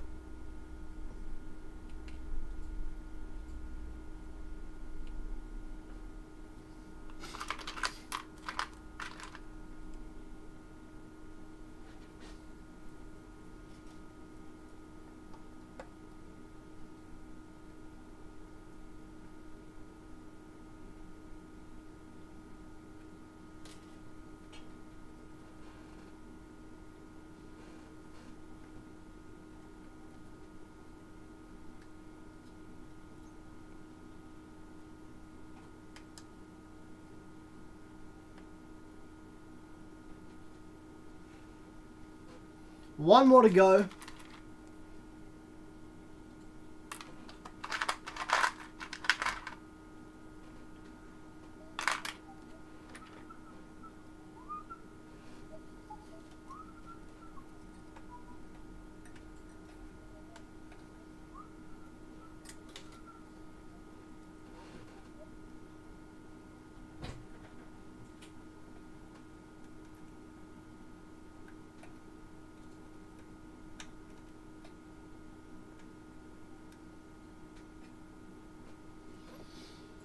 Okay, ladies and gentlemen, we have 4 new MOSFETs, 1 per bank in the power supply section. That was what Jesse said to do. That was on Jesse's instruction. Now, Jesse didn't say power it up. Jesse didn't say power it up. So, just real quick, guys, I'm not going to choose someone. Shall we power it up? Now that we fitted 4 new MOSFETs on Jesse's advice, shall we power the amplifier up now that we've fitted those in? Yes or no?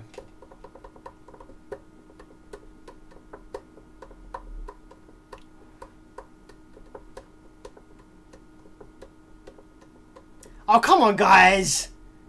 Come on. Why not? Why not? Oh, man, you guys are far too sensible.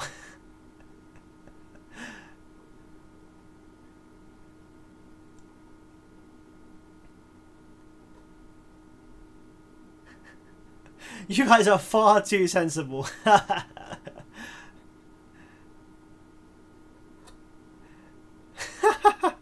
No, no, no, no, no. Okay then. So now that we fitted 4 new MOSFETs, that is the end of Jesse's advice there. So now we're going to choose someone else, and we're going to do something else.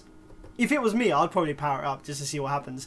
Remember, these are power supply MOSFETs. They're not going to go bang. They're just going to slowly cook if there's a problem. And I only have 20 amps available from the power supply. We don't have like hundreds of amps. So the worst thing that's going to happen is it's going to go a little bit of smoke. And these are some old janky MOSFETs anyway that are either fakes or like I have missing batches for anyway. So it doesn't matter if they die. So with that in mind, you still don't want me to power it up. Okay, let's choose someone else then. Let's choose someone else and let's see what we should do next. Let's choose someone at random. I'm just gonna let's choose a random letter. Let's choose a better way of doing this. I'm gonna go to the internet right now. I'm gonna go to random letter generator, Google. I'm going to say give me a random letter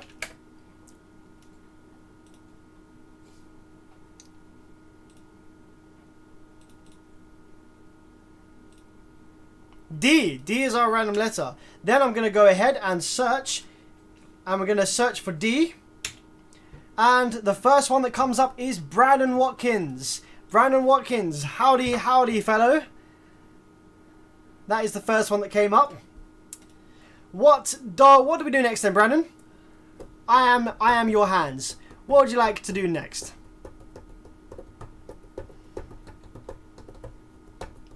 Bear in mind that this amplifier is A, piece of junk, B, the MOSFETs I fitted are also junk, probably fakes, and C, they're from random batches. We only have one per bank. I only have 20 amps on tap, so nothing's going to explode dangerously if it goes wrong. We have new MOSFETs put in by Jesse. Would you like to see it powered on with the new MOSFETs in? What do you reckon then, Brandon? What should we do next? How's it going, Jason?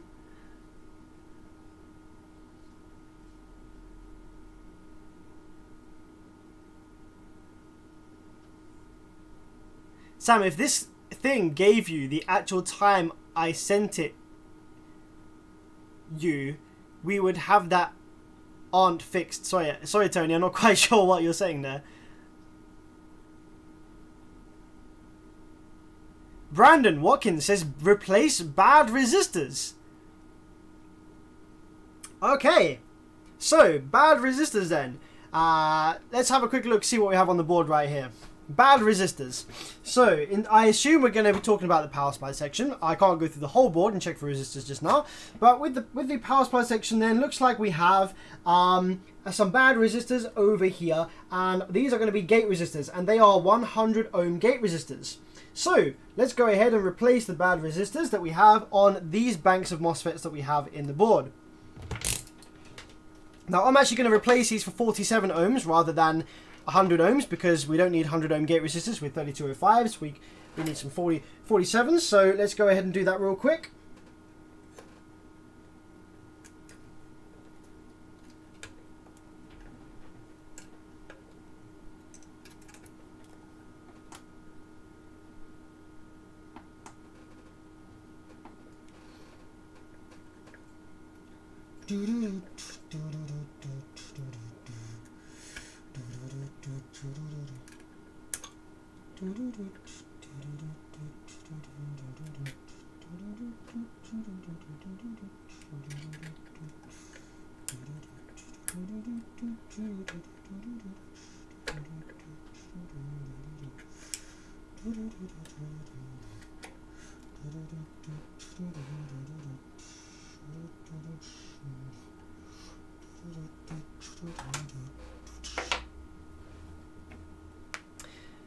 Technical specialist says it would actually be quite nice to fix this pile of rubbish. Yeah, it would be quite nice to fix this pile of rubbish, but I still think it would have been fun to see what would have happened if we just put some effects in without doing anything else, just for fun.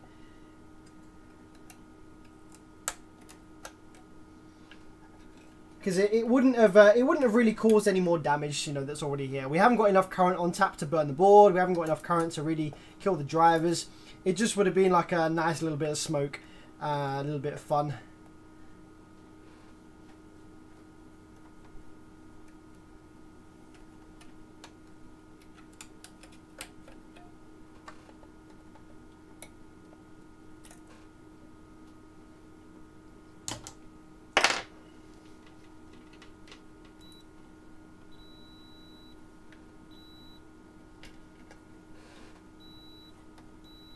Okay, well that's our 4 resistors out for these 4 MOSFETs. Now the 4 MOSFETs which I just fitted were actually the worst ones I could find, because I was expecting that I honestly thought that most of you guys were going to be like, yeah, put power to it. So I just fitted some really terrible ones that I didn't care if they blew. But now that we're actually going forward with you know, doing some more stuff to potentially repair it, these might not be the best ones to go forward with.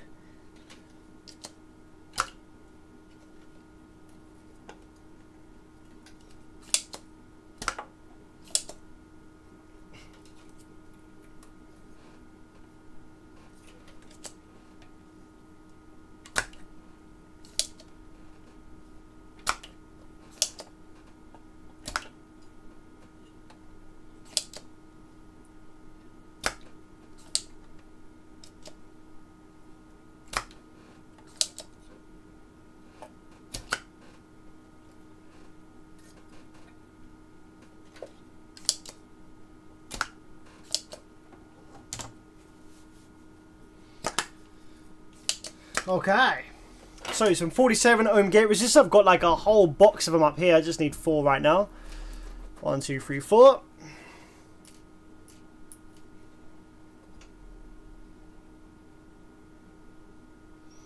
And let's trim these down to a good size.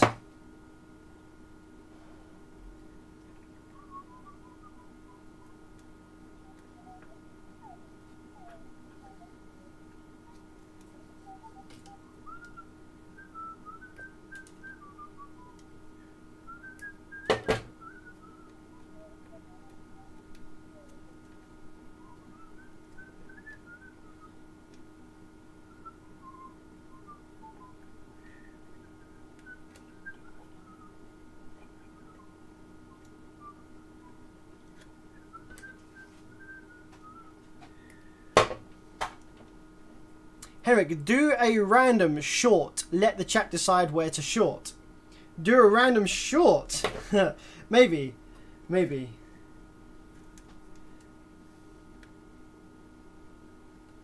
But to be honest with you, the live chat is very sensible. So I think if live chat chooses a short location, they're going to choose somewhere that's, you know, not really very dangerous or not non-detrimental to the amplifier. So I don't know if that would be much fun.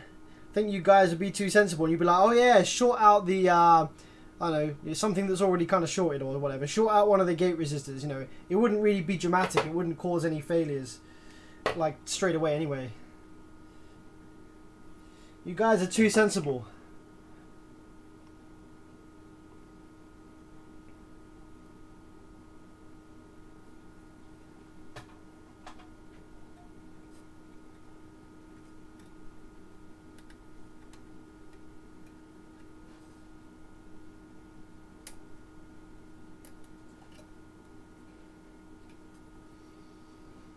I hate it when the gate resistors are underneath these bars.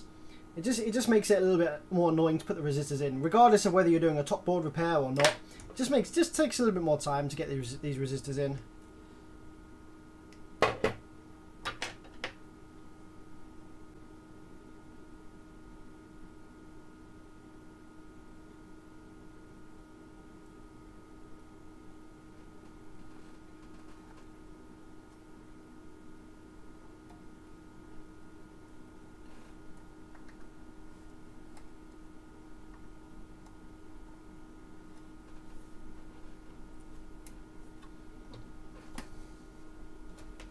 Now we solder. So I'm going to be looking for someone else to take over. So we're going to be hitting up the random letter generator again.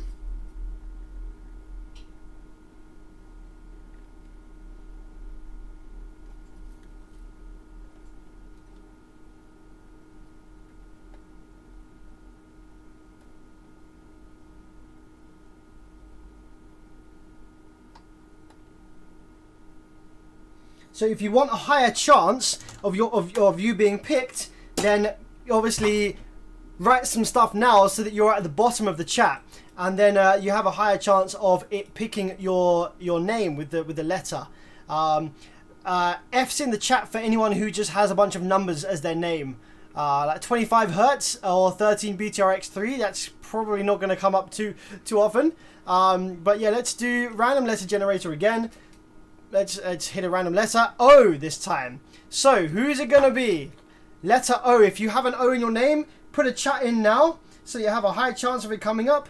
3, 2, 1. O. Oops, no, wrong place. I need to put it down here. O. Oh, it's selected top chat. Okay, let's go next. Rob C. Actually, that was right at the top. So it's probably going to be Rob C, because I clicked the thing and it came up Rob C. So I reckon we're going to go for Rob C. Or Rupiton. Ruption? I think Rob C. I think we're going for Rob C, because that's what it came up with first. I clicked the down button, which took it to the top of the chat. So Rob C, what's it going to be, my friend? Now that we have fitted new MOSFETs and we have replaced the gate resistors for these MOSFETs, in this location. We haven't done all of them because I don't need to just now. But yes, what do you think the next plan is then? What would you like me to do now? Bevis, again, what's the most dangerous short? Asking for a friend. I would say the most drastic short circuit you could probably do would be to short out the TL494's protection circuit, first of all. Then short out the positive rail voltage to the low side gate. I think that would be pretty insane.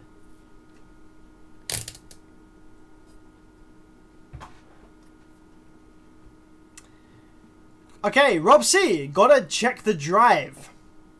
Well, okay, you want to check the drive? Tell me what to do. What would you like me to do to check the drive?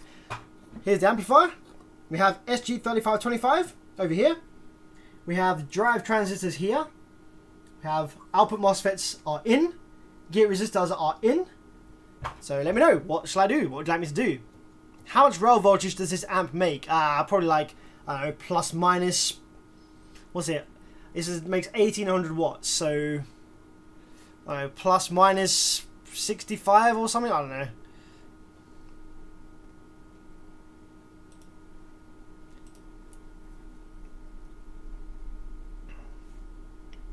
So Rob C, what's next then? I think he said test drive. So I think the only way to test drive is to power it up.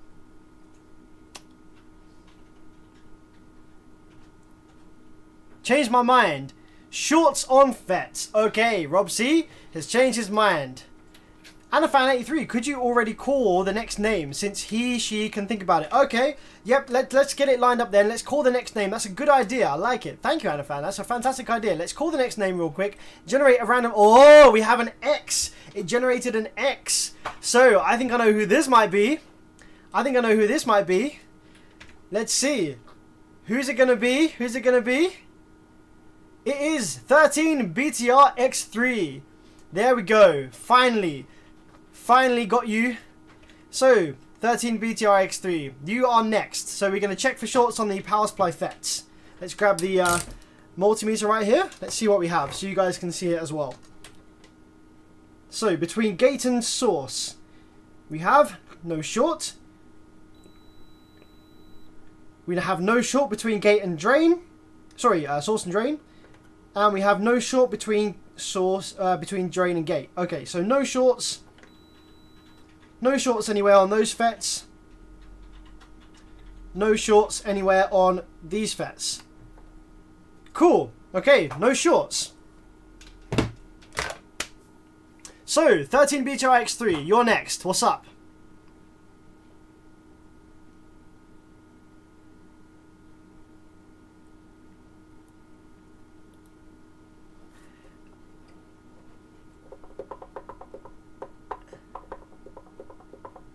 Oh, Snipe X. Yes, he did have an X in his name.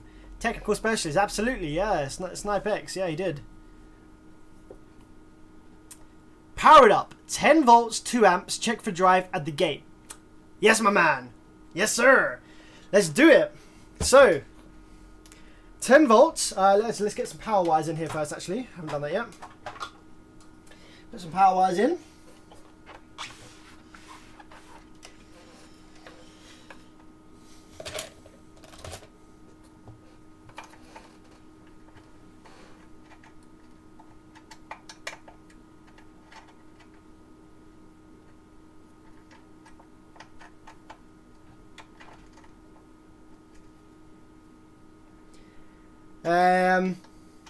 Ian says an idea for later, Bevid. Short out the protection circuit, then short out the positive rail to low side gate. I knew this was coming. Alright, we're gonna choose a new name. Whilst we're doing that, whilst we power it up. So let's go to random letter generator again. And let's hit random letter. We have a P. Oh, who's it gonna be? It's gonna be... it's top chat again. It's going to be technical specialist. My man, you're next. It's a P. So technical specialist, you're next after we've powered up and we've checked drive. So 13 BTR-X3 said 10 volts, 2 amps. So let's set that up in here. Get the remote wire hooked up as well.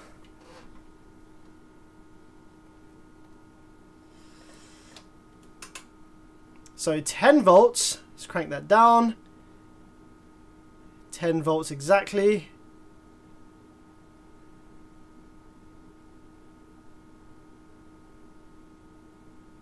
There we go, 10 volts and 2 amps. There we go, 10 volts, 2 amps. 10 and 2. And check for drive, I'm pretty sure he said. Let's have a look.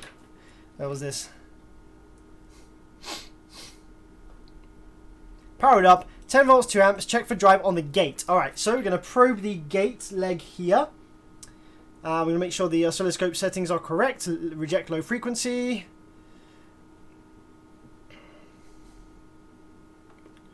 Okay, ready guys? 3, oh wait, here we go. 3, 2, 1, power.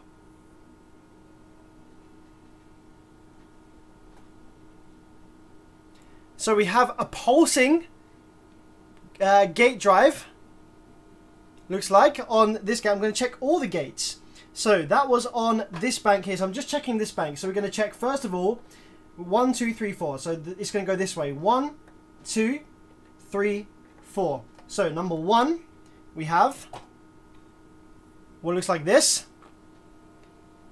Number 2, we have what looks like this. Number 3, we have what looks like this.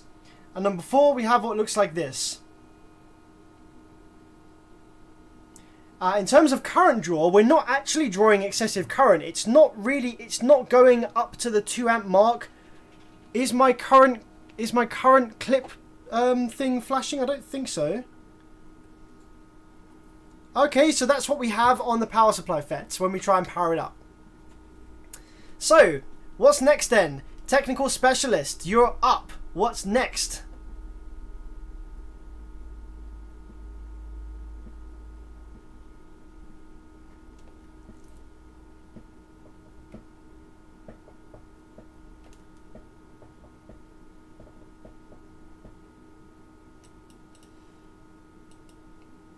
Check drive transistors. How would you like me to do that? Like, give me physical instructions. Pretend that I'm a robot, and you're telling me to like do something.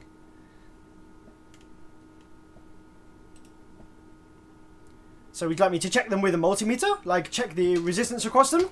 Would you like me to check them on the oscilloscope? Check the waves on them? Would you like me to just be like, hey man, you okay in there? How's it going? You feeling alright? You need a cup of tea?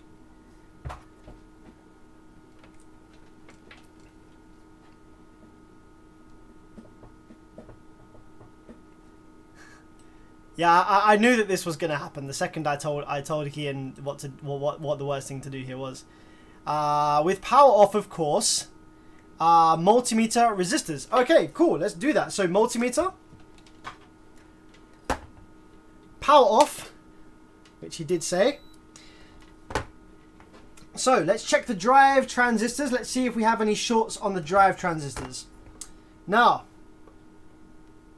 these are all generally connected kind of to each other. So we will have very, very similar readings across them. If one is bad, then it will cause them all to look bad. So we have 519 on pins 1 and 2 of this PNP. This is an A1023. That looks okay. That looks okay. Now let's check the NPNs. The 1027s, C1027.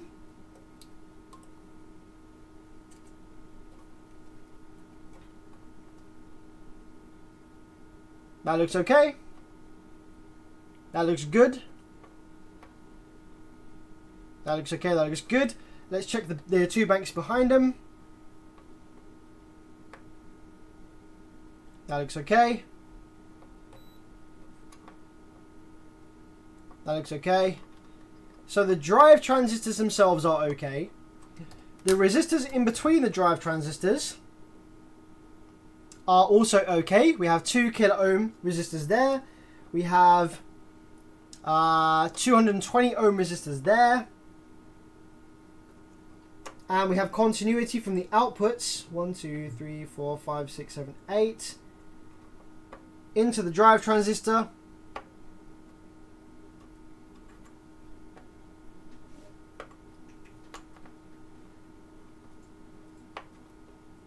Yeah, this is all looking okay to me. This is all looking okay to me. So we need to choose someone next. So now we have the letter. Oh, the letter Z has arrived. The letter Z. So who's it gonna be? Letter Z. It's gonna be.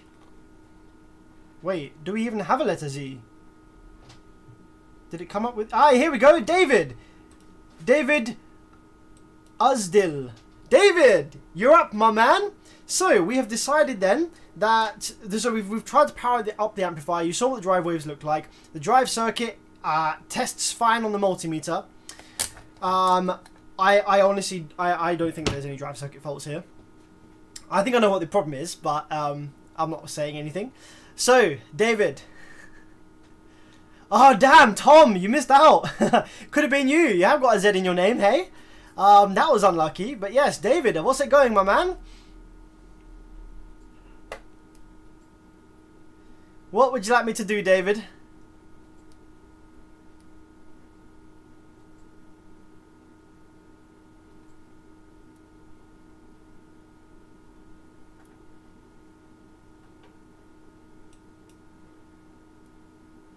I don't actually know if he's still here. Let's see. Let's wait and see. Maybe there's a bit of a lag.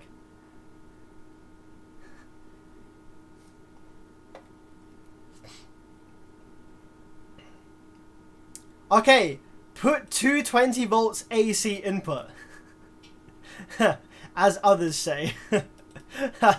I could do that. I could put 220 volts AC input.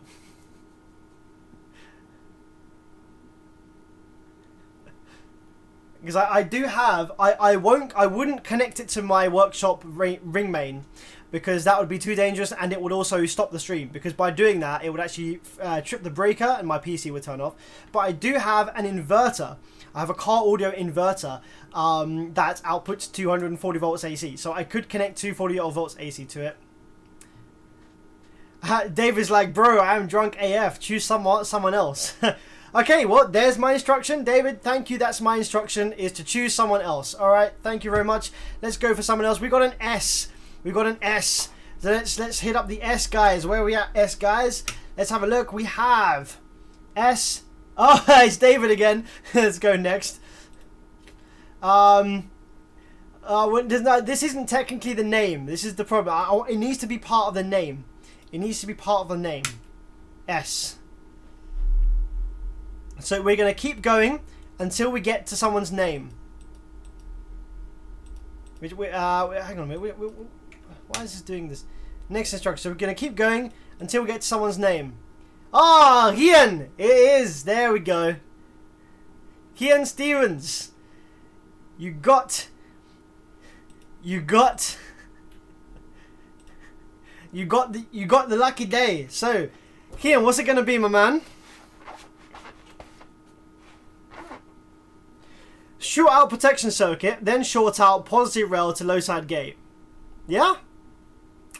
Should we do that? We can do that. I have to remind myself where protection circuit is on this amplifier, because I'm not so used to the 3525.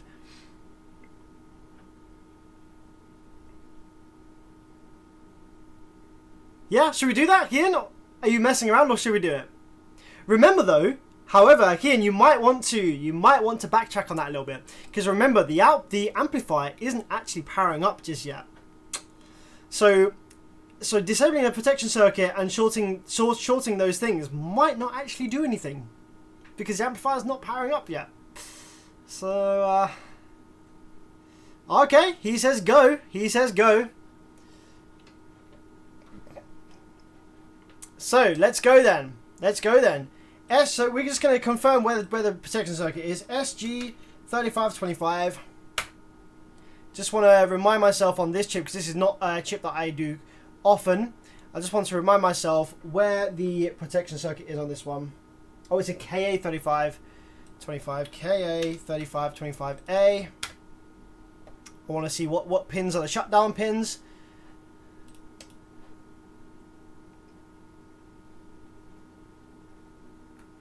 Where's a pin out of this thing? Does it not give me a pin out? Internal block diagram. soft start, shut down. There we go. Pin 10 is shut down. So I imagine shutdown should be low for operation.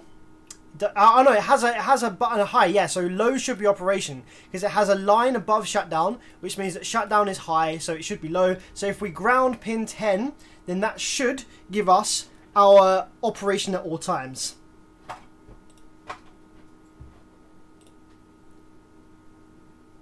Did I fix the Orion XTR last night, John? Yes, we did. We did fix the Orion. Thank you very much.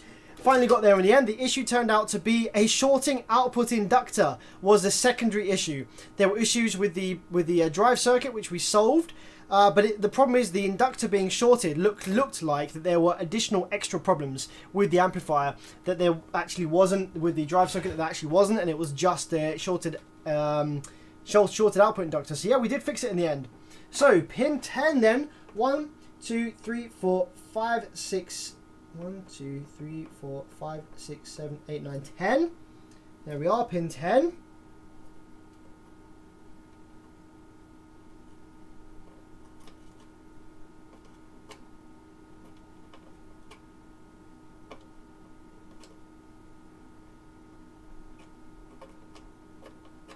I need to throw some flux in there because this is crusty old solder AF.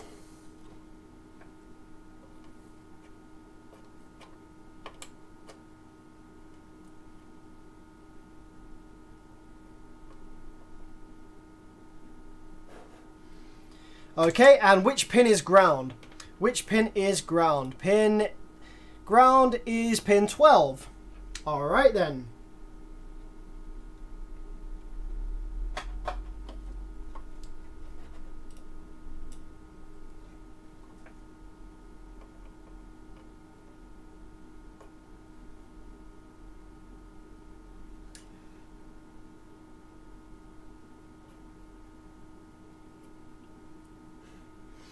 Then I said, short positive rail to low side gate. Short positive rail to low side gate. So we need to find positive rail, which is going to be on the output FETs. It's going to be, well, actually it's going to be on the rectifiers, but let's just confirm which one is positive rail on the output FETs and trace it back. So on speaker terminal, the output of the amplifier is going to be connected to low side drain, which is going to be this one. So positive rail then is going to be this one, which is going to be over here. There we go, there's our positive rail. So let's grab another bit of wire here. Let's use some of this old solder wick as our wire, just to quickly solder.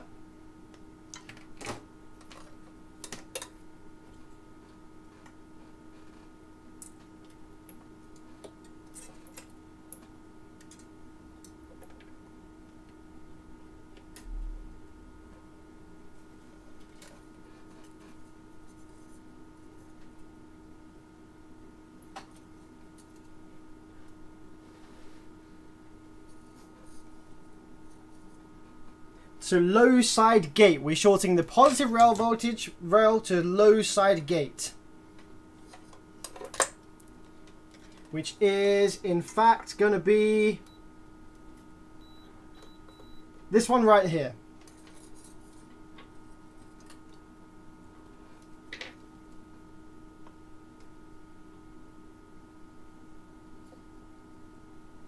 Okay, there we go, it's done. We have protection circuit disabled, and we have positive rail shorted to low side gate. Right then, who's next?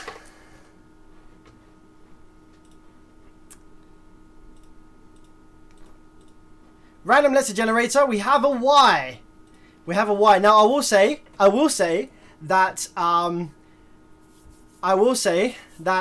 we can't have the same person twice unless we run out of people. So if it chooses the same person again, then we'll just move on to the next one. So we have a Y in the chat here, and Y is Davo Upner, and that's chosen someone right from the start of the live chat. So Davo Upner, are you still here? If you are, please be known to us.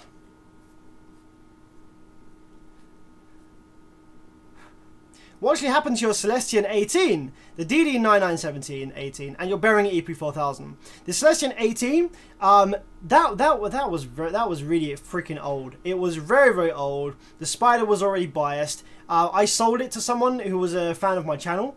The 9917, that had also had some really terrible repairs done to it in the past. I sold that to some guy who had like a wall of prefab boxes. I got 400 quid for it, but I sold it to a guy with a wall of prefab boxes in like a Fiesta. It was absolutely, and he drilled holes for ports. I took one look at it and I was like, no, this woofer's just gonna end up in the trash. And I was so sad, but he was paying £400 for it. I needed to sell it. I didn't have anything to do with it, so I took the sale. It's probably dead now. Sad. The EP4000 actually was not such a great amplifier. Heavy voltage rail drop, so I just sold it and I used my crowns instead. Yo, so I think it's Davo. Are you still in the chat? I don't think he is. Don't think we've had anything. Davo Upnya, don't think we've had anything from him. So let's move on to the next guy then. This is a Y, so we're going to move on to the next one. Say something. We're looking for a name. We're looking for a name. We're not looking for what you say in the chat. We're looking for a name that has a Y in it. Maybe he's the only one. Ah, Krieg! Krieg! Are you still with us, Krieg? Krieg McNulty. Are you still with us? I think you are. That wasn't that long ago. Craig, what would you like me to do next, buddy?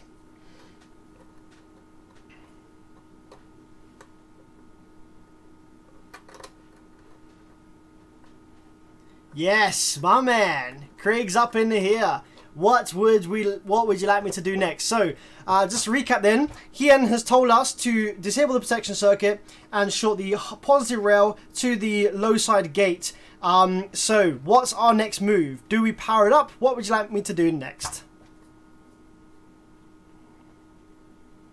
Do you still have the Inova Pro amps? Yes, I do. You may want to bench test one of those in the stream. I bench tested them before. They make 2.4K. They're actually pretty good. Craig says, what does Craig say to do? Check power diodes.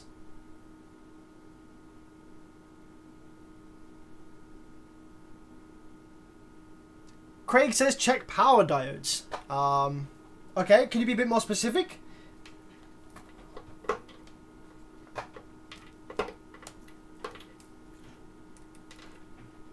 There's reverse polarity protection diodes here, which are fine.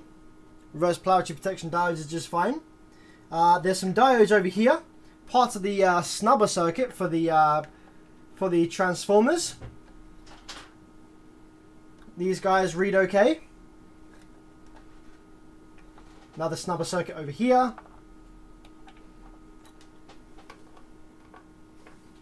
Yep. Another reverse polarity protection diode over here. That reads just fine. So yep, all the power diodes read just fine.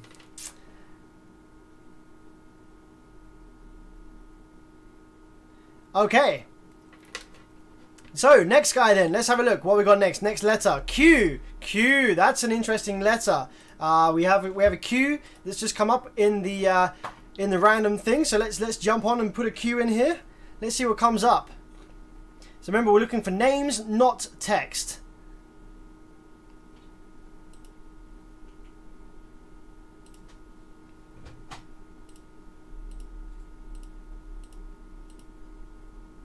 I don't think anyone has a Q in their name. Nope, no one has a Q in their name. Alright, next letter then.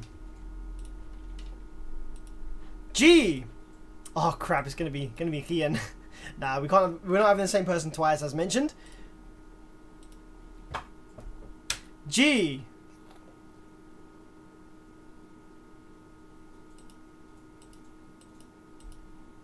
Craig, we already had. Here we go. Sergio Bisonte. I came late today watching the video from the start. You have the Orion on the cameras like yesterday. Yeah, no, we fixed the Orion yesterday. That's all sorted. So Sergio, you are up, my man. What shall we do next?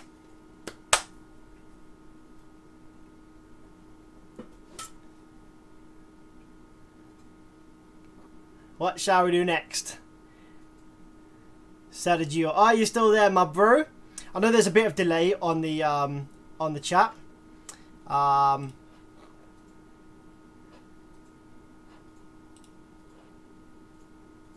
Is he still there? Are you still there, Sergio? Strictly Amps. Good evening, Sam. Just getting to work to see you. We're doing another live chat repairs the amp, but a bunch of the people that it's chosen seems to have disappeared. So 10, 9, 8, 7, 6, 5, 4, 3, 2, 1. Sergio is not here. So let's try another letter then. No, actually, no. What? That was G, wasn't it? So let's just continue with G. Continue with G. Let's go. Who else do we have? We have Mark. Mark Liang. Are you still here? This is right at the top of the chat, actually. So Mark, just give me a message if you're still here. If you're not, we're going to do another one with a G. Are you still here, Mark? Do we have VCC on the 3525? Yes, we do. Yes, we do.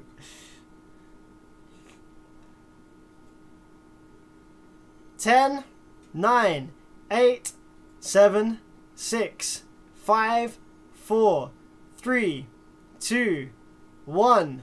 Okay, Mark is no longer here. So let's do another one. Ray Gomez. Ray Gomez, how's it going, buddy? You're up.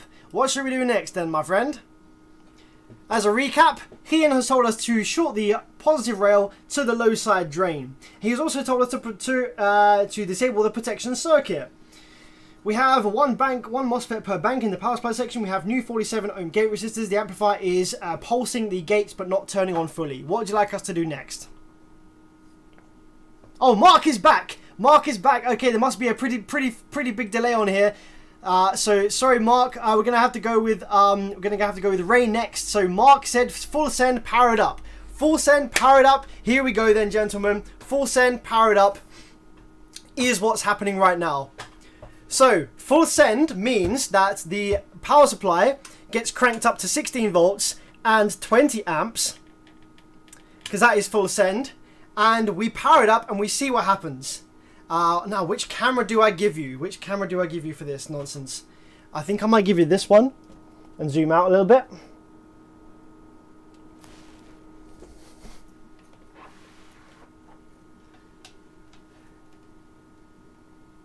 Okay, are you ready then? Full send, power it up.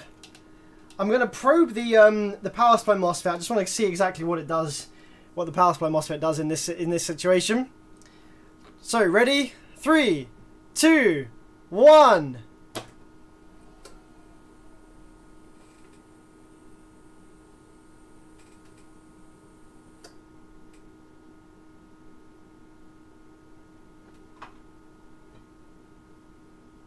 Oh dear. Smoky boy. It's a smoky boy.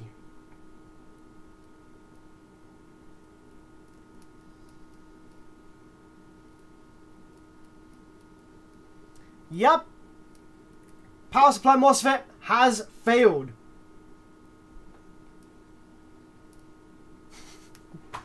That was quite undramatic, wasn't it, actually? That was quite anticlimactic. And remember, freaking smoky as fucking here now. Oh. So, remember how I said that could be pretty anticlimactic because the amplifier is not powering up properly yet. You see? The amplifier is not powering up properly yet. So, that wasn't really going to create any big loud bangs or anything. It was just going to kill probably part of the power supply circuit. So, we have a dead power supply MOSFET. So, now then, it's time for... what was the other guy?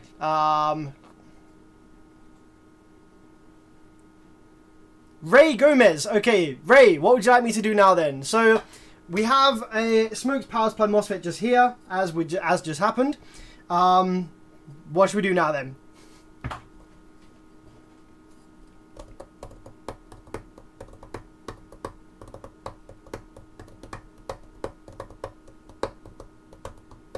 I'm curious actually as to whether that killed any of the output fetch or anything.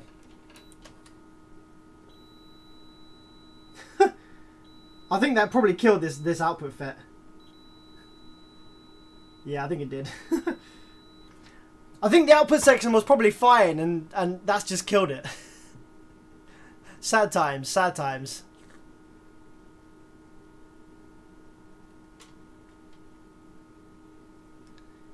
Ray Gomez says change them out. Okay, let's change them out. Change out the power supply FETs that died, huh? Yep, let's do that.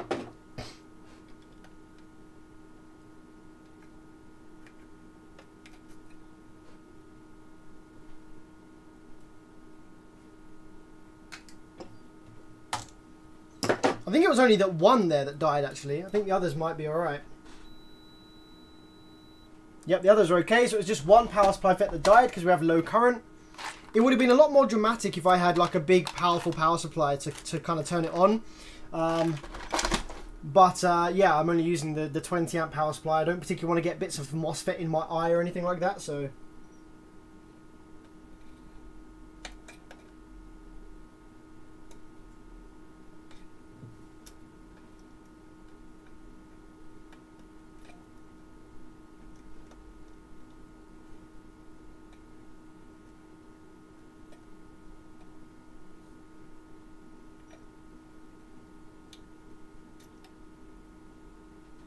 Okay, so the power supply MOSFET that failed has been replaced. New guy, new person, new gentleman, new lady. Create random letter. We have a V. Okay, who's gonna be? Who's it gonna be with a V? V. Elliot Vieres. Are you still here, Elliot? What shall we do next, Elliot?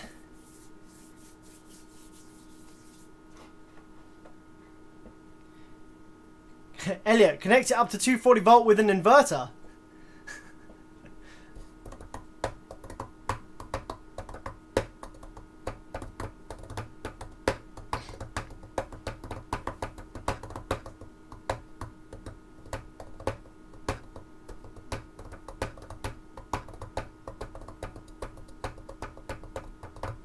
Bevis, what kind of signal does it have with the FETs out? Power supply? I have no idea because live chat is repairing this one and we haven't.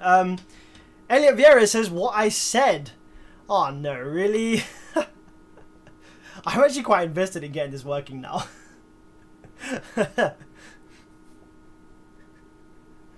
So Elliot Vieira, he says connect it up to 240 volts with an inverter. Is that going to kill my inverter? Very possibly. Do I want to kill my inverter? Possibly not. I think that the 240 volt thing is a bit off the cards because I don't particularly want to kill my inverter because I use it for repairing home amp stuff. So, yeah, I'm not gonna do that. We're gonna stick with the power supplies and tools that we've got on hand with the amplifier repair here. So we've got the 16 volt, 20 amp supply.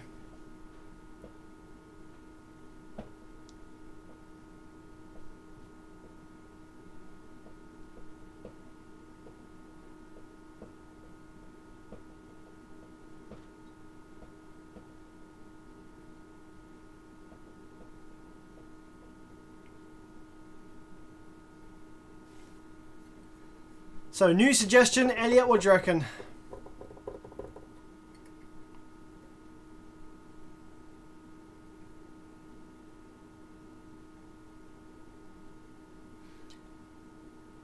I don't particularly want to kill my inverter because I use it all the time and I don't know if I'd be able to fix it.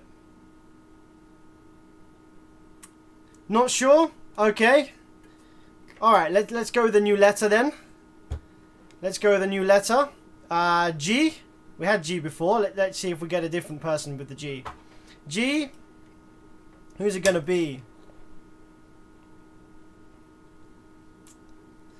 Mark we had before. Ray Gomez we had before. Mark we had before. Hian we had before. Hian. Rob, here we go. Rob Gubby. I'm sorry, I don't know how to say that name. Goodbye. Rob, what would you like me to do next, buddy? You're up. What's the plan?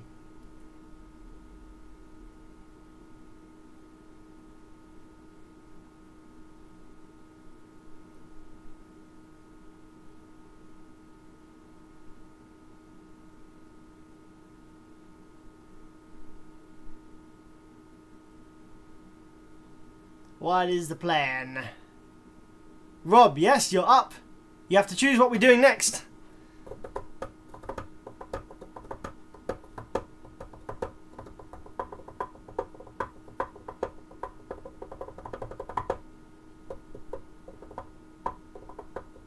No, it's Rob G in the chat.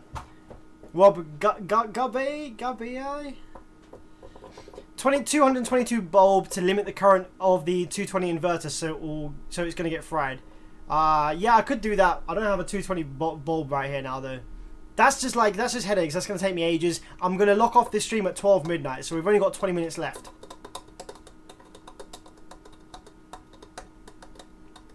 Rob, check for any shorts. Okay, so we do have a short on the output MOSFET that we just put positive rail to. Thanks Hian. Nicely done.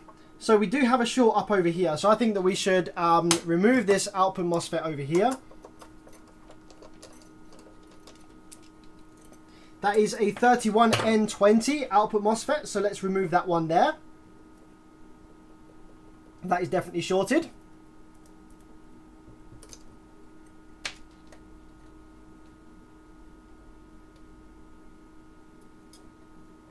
I'm also going to remove all this nonsense that we did earlier.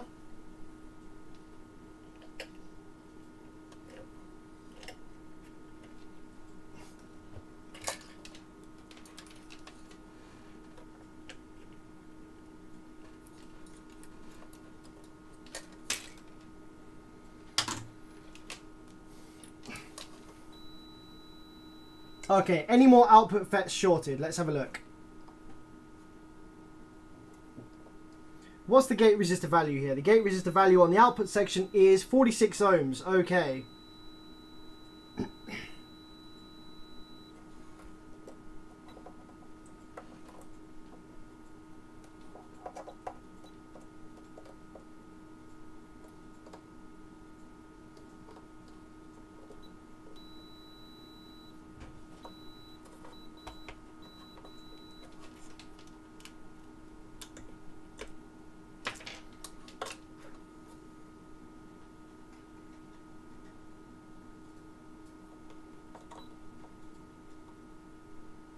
Okay, so I've removed the shorts on the output FETs.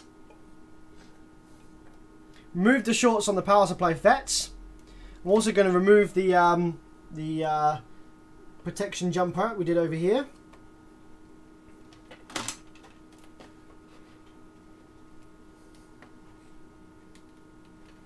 Okay, next name then.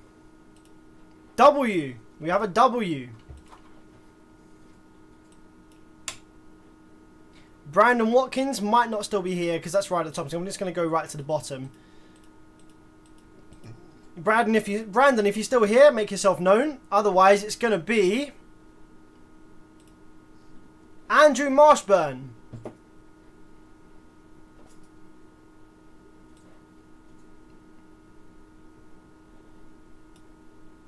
Oh, Brandon's still here. Excellent, Brandon. Good job, man.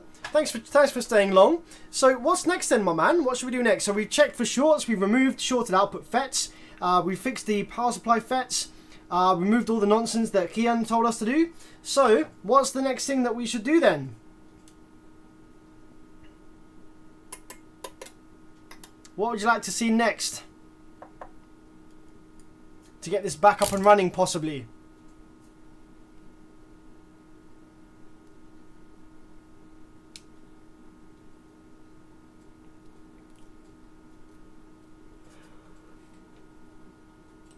If you put an @ you get a list of names. I don't seem to get that. Oh, if I go at W.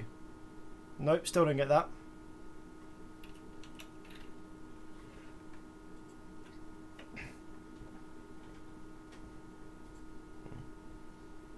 So what's it going to be, Brandon?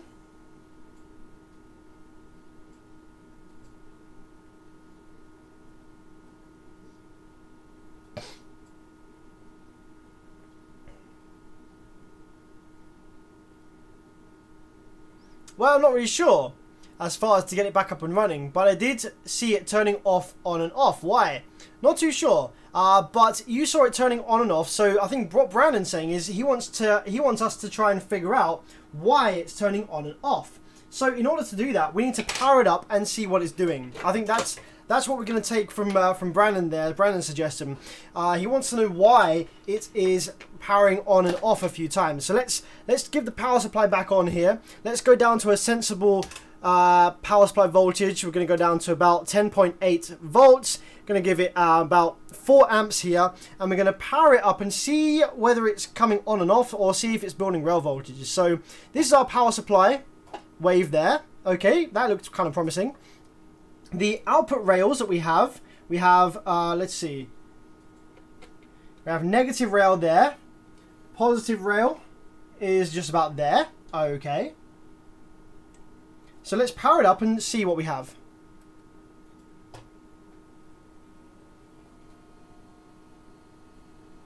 So the power supply actually comes on now. Okay, what are we saying on the output section? Oh, something freaking crazy happened. It just drew a bunch of current, and wow. Okay, let's power it up again. We have 1.5 amps. Whoa! Something horrendous happens on the output section. As soon as the Class D switching tries to activate, something absolutely horrendous happens on the output FETs. Wow. Okay, so we have positive rail there. Where's the negative rail? Negative side is going to be here. 1, 2, 3. 1, 2, 3. 1, 2, 3. 1. No, 1, 2, 3, 4. 1, 2, 3, 4. 1, 2, 3. 2, 3, 4. 1, 2, 3. We have a weird number of output FETs. We have a really weird number of output FETs. That doesn't make a bunch of sense, actually. Let me just see exactly what we have on the output section over here.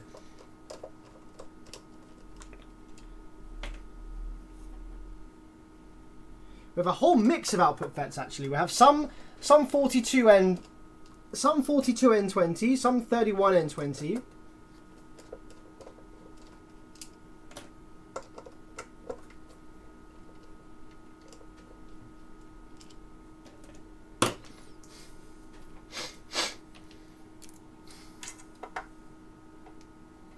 So let's just see which one's a low side. So we've got 2 output inductors. 1, 2, 3. So we only have, we only have 1 low side bank and 1 high side bank. So 1, 2, 3, 4, 5 FETs here are going to be low side. 1, 2, 3, 4, 5 FETs here are going to be high side. So if I probe the low side drain, then this is the wave that the amplifier gives us when it's trying to power up. Are you ready? It's nasty.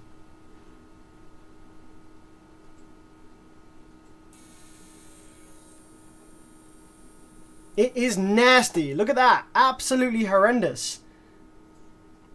There's a big noise as well that comes from the board. It sounds awful.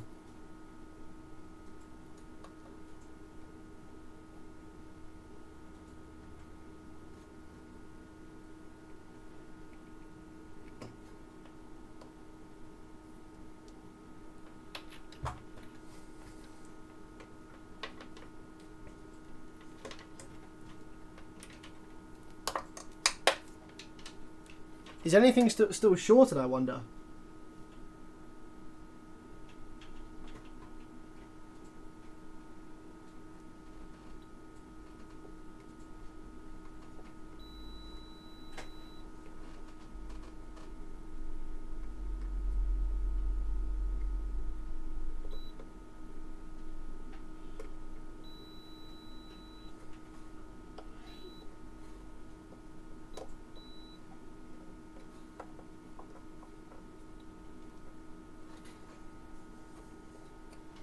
Yeah, so that's absolutely nasty. That is a nasty, nasty wave. Let's power it up again. I'll be interested to see, actually, which of these output FETs gets hot.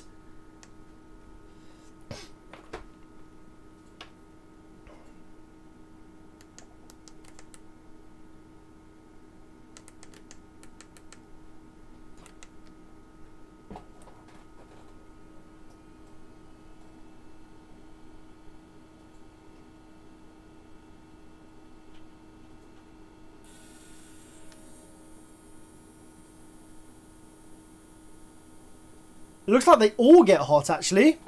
They all seem to heat up. Actually, we've got one here that gets real hot. Couple over here on the high side that get real hot. So one low side, couple of high sides. So they're all kind of heating up to about the same level.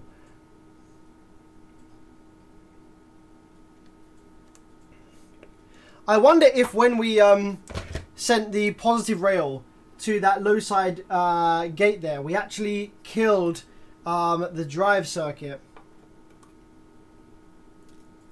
for the output section.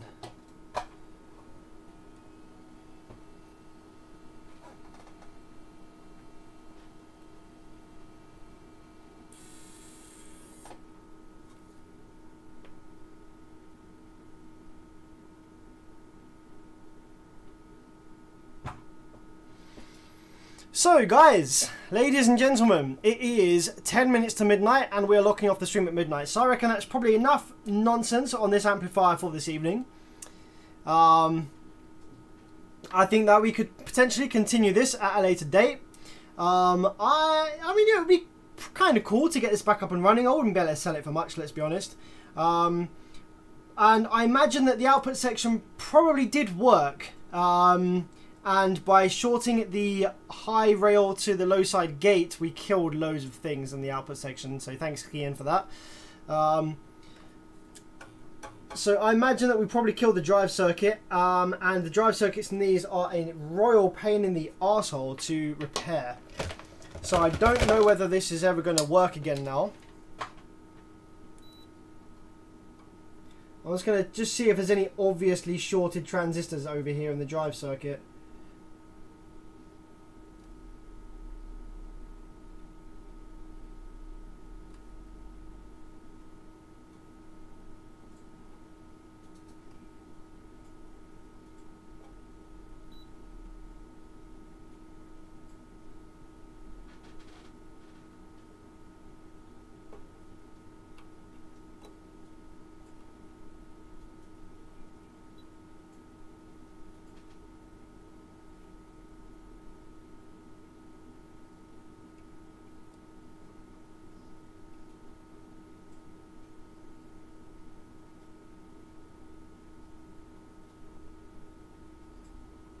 Yeah, I'm not seeing anything obviously shorted or leaking or low resistance or anything in the drive circuit.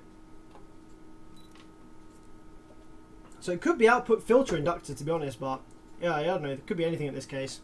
Could be anything at this point.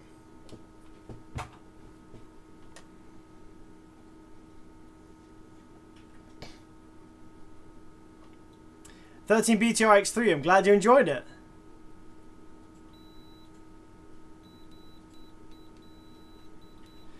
I think the one last thing I want to do before the end of the stream is I'd quite like to remove all the output FETs. I want to see what the drive wave looks like without the FETs in.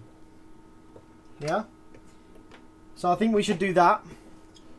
See what the drive waves look like without the FETs in, just out of pure interest.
Okay, so the output FETs are all out of the board now. So I want to power it up. I am just curious to see what does the drive circuit look like with all the FETs out.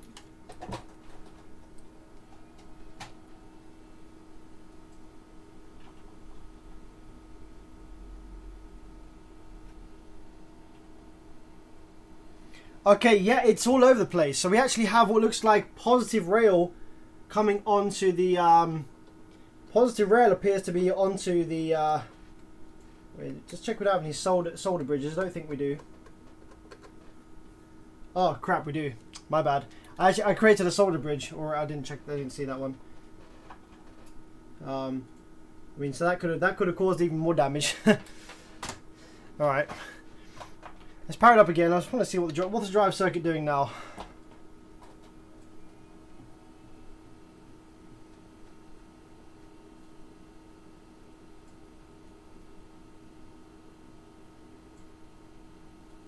Nothing.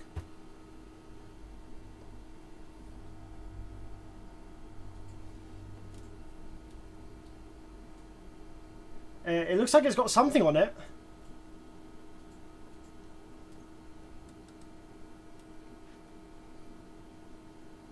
So that's what the low side drive has on it. The low side drive looks like that.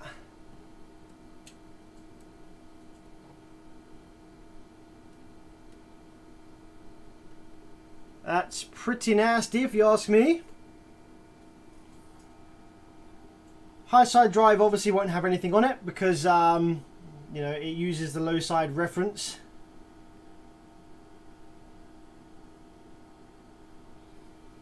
Now, what about if we apply a signal? Let's apply a signal to the amplifier. Let's see if we get anything on the outputs when we apply a signal.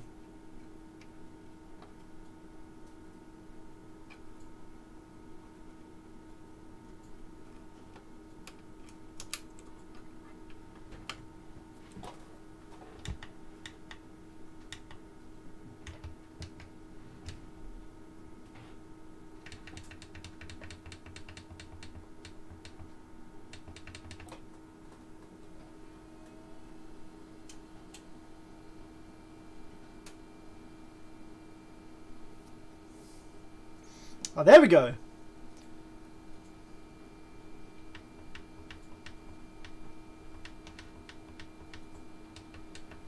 So it is actually driving the low side. Interesting.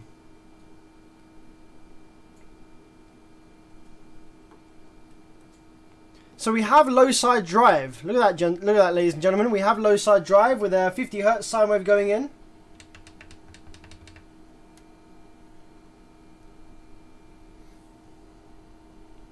We also have what looks like high side drive. So we have low side drive and we have high side drive. Maybe one of the MOSFETs was actually bad, or maybe it's the output filter circuit that's bad.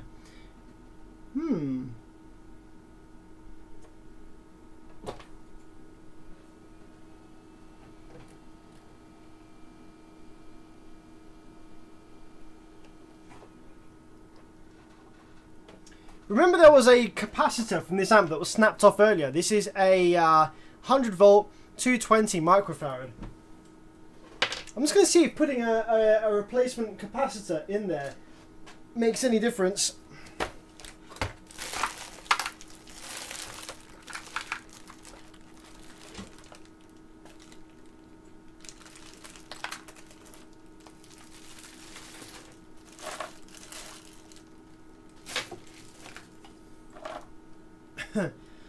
Volt 220 microfarad. Is that what it was? 220 microfarad.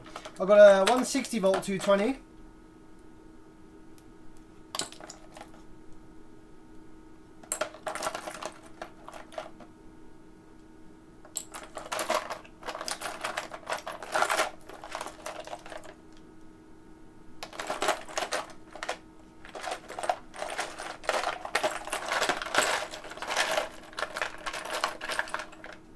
Yeah, this is the correct capacitance. It's a bit too high voltage, but that's okay. Let's slap this in, and let's just see if that sort of cleans up anything on the output section here.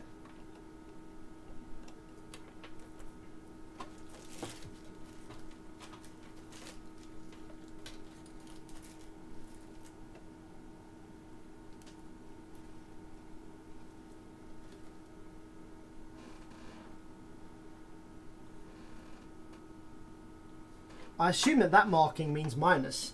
It doesn't actually say. What are the other capacitors doing?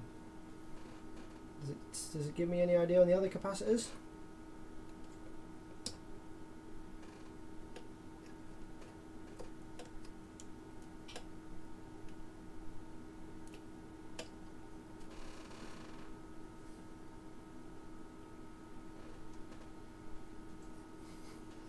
Well, we have high voltage on that pin, so I can't imagine that's going to be positive, that one.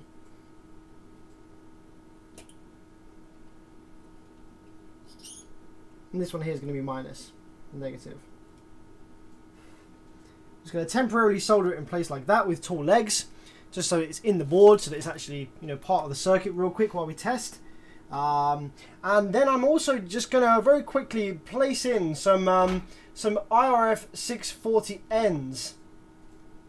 We're going to go for some old 640 ends up here. We're going to put one in the high side, one in the low side. I just want to see if it starts to try and oscillate at all.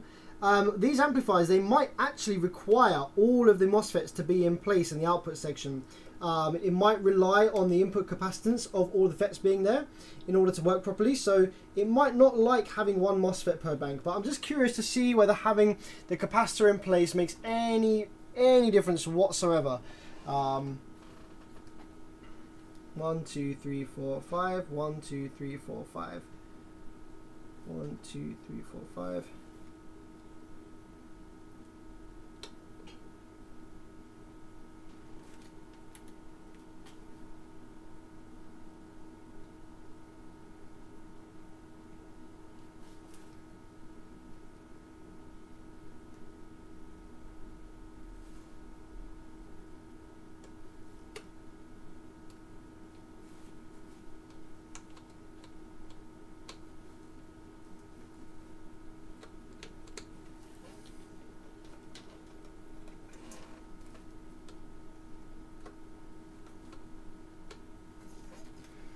There we go. I'm just very curious to see if that has changed anything about how this amplifier idles or comes on at all.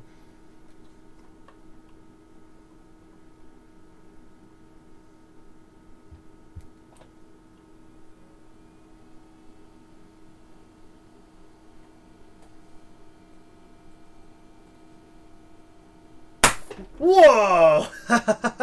Nope. Boof! Wow, it blew the top off of this 640N. Holy crap. Oh, it's a shame the camera wasn't on that. Wow, boof. That was a nice cheeky firework right there. Okay, so that's obviously not happy, is it?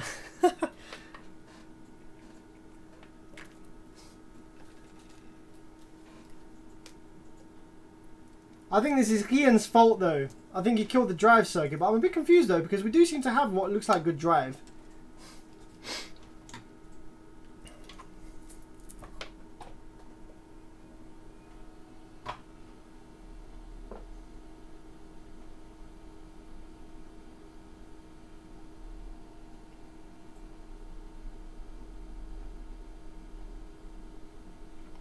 I can't see anything on the scope that would suggest why it does that.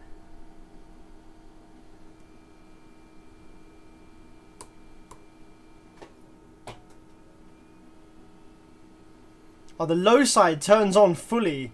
I think the low side is on fully at all times.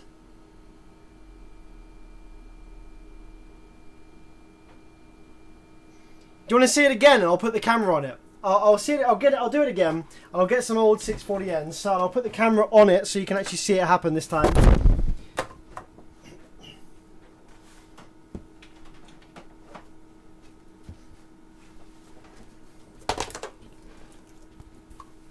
This time I'll turn the voltage up to 16 volts as well. It'll be a bit more dramatic. Let's grab some old air 640Ns that I don't care about in here.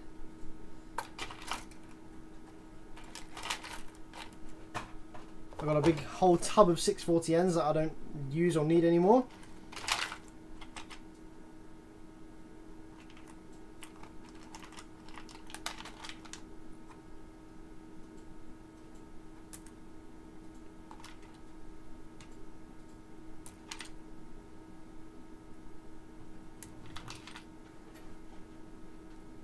There we go, that'll do.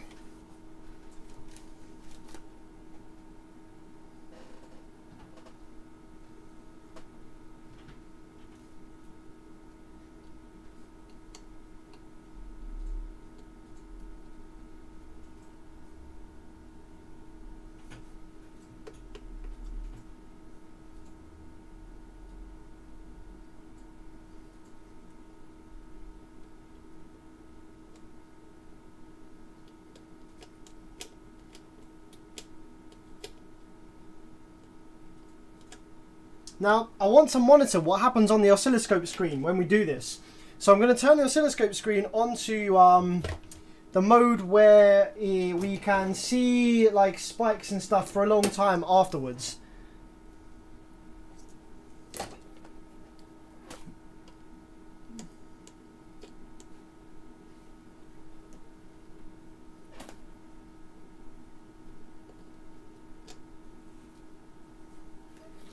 There we go.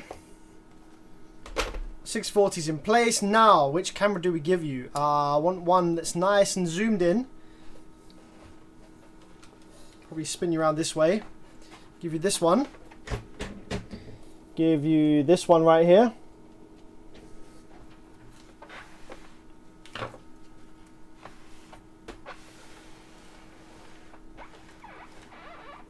There we go. Put the oscilloscope probe on the low side drain. I'm curious to see what it actually does.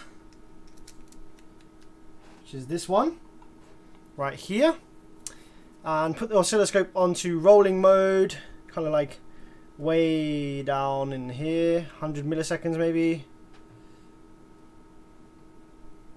Turn the power supply up to 14.9. I'm also going to get my goggles, I think. Going to get my eye shields. Okay, guys, are you ready? Are you ready to see what it does?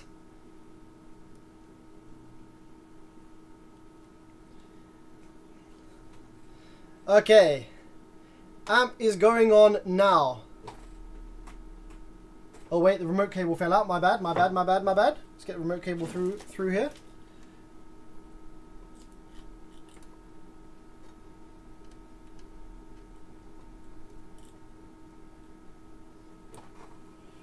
Here we go, guys. It's coming on.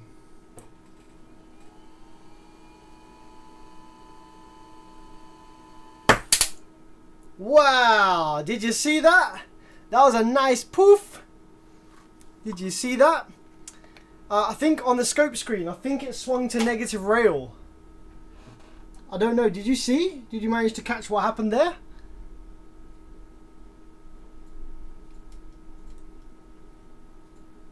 Hopefully that caught it. It looked pretty cool up through my goggles. But what did the scope do? I just want to skip back through my stream real quick and just have a quick look at what the scope did.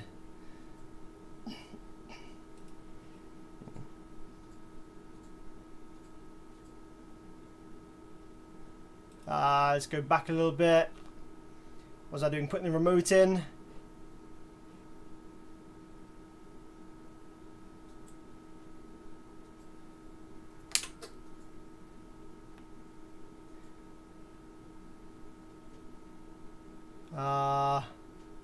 No, come on.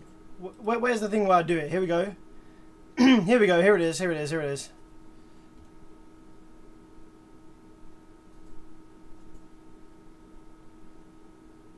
Oh, it looked terrible. It looked so poor on the video. In real life, it looked so good.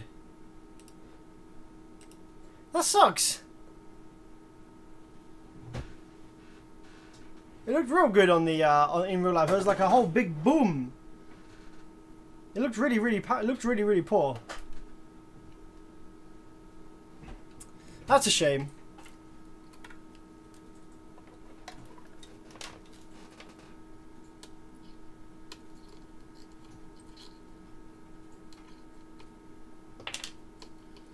Maybe this amplifier needs all of the FETs hooked up. So you know what, guys? The last thing we're going to do on this stream is we're going to put all of the output MOSFETs in place for one last big caboodle, one last big boom. I'm going to put all the output MOSFETs in place on the output section to see whether this amplifier is one of the amps that just needs all the output FETs in place in order to work, you know, fully and whatever. And if it goes bang again, then that's cool. Hopefully you'll get a better view of it this time. If it doesn't, then no worries. It's a drive circuit fault, or maybe an inductor fault.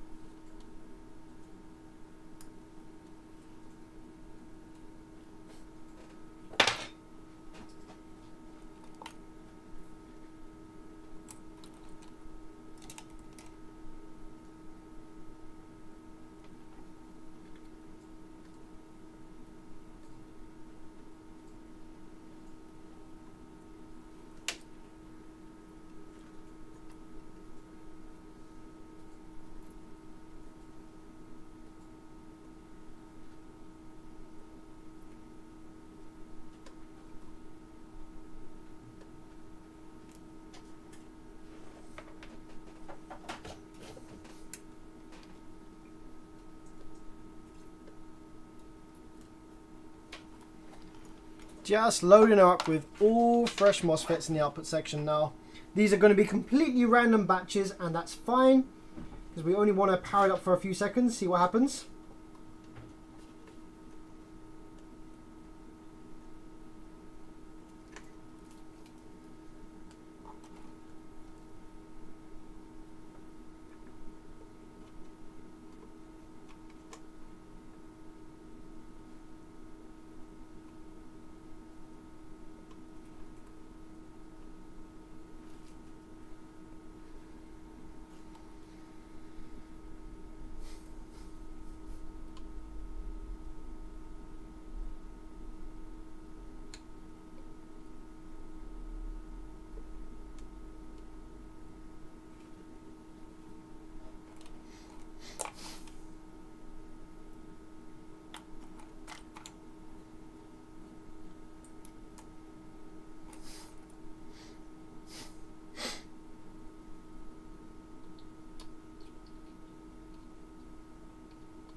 Almost there with the 640s and the outputs. Yeah, these are not the same batch, and that's okay. That's fine. We don't care about them being the same batch for now. These are sacrificial 640Ns. These are just parts from an old bin of mismatched parts. What we want to do is we just want to see whether this amp cares about having all of the FETs loaded up or not. So at the moment, with just one per bank, it's popping them straight away. Not even giving us any chances. So I just want to see, by loading them all up, does that change anything about how this amplifier comes on?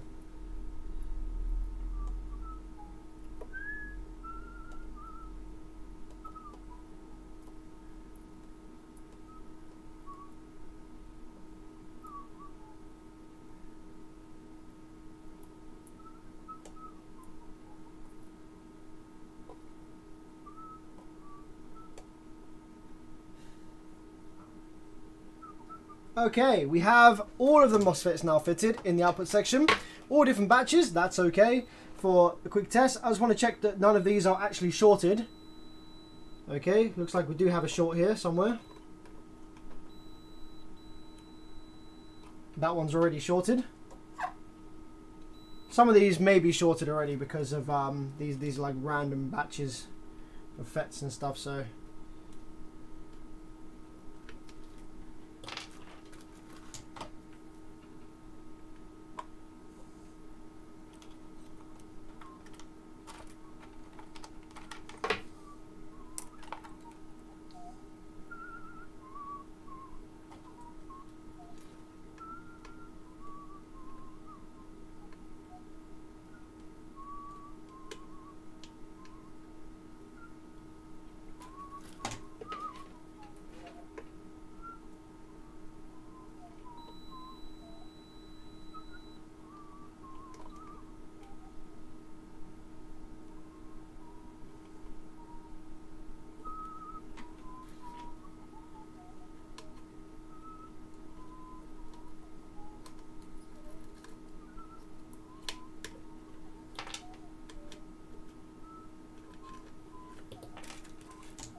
Okay, I think that should be good now for the output section.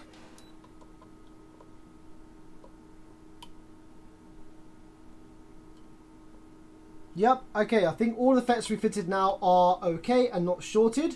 Just want to make sure that we have good gate continuity between each of these. 93 ohms between each of the gate legs. Make sure no gate resistors are bad.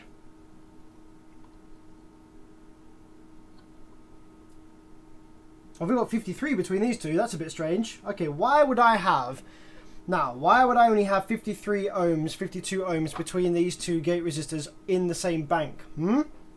That's interesting.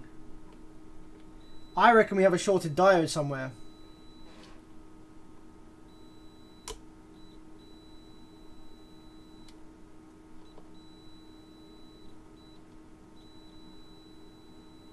Yep, this diode is fricked. Okay, so we found a shorted diode.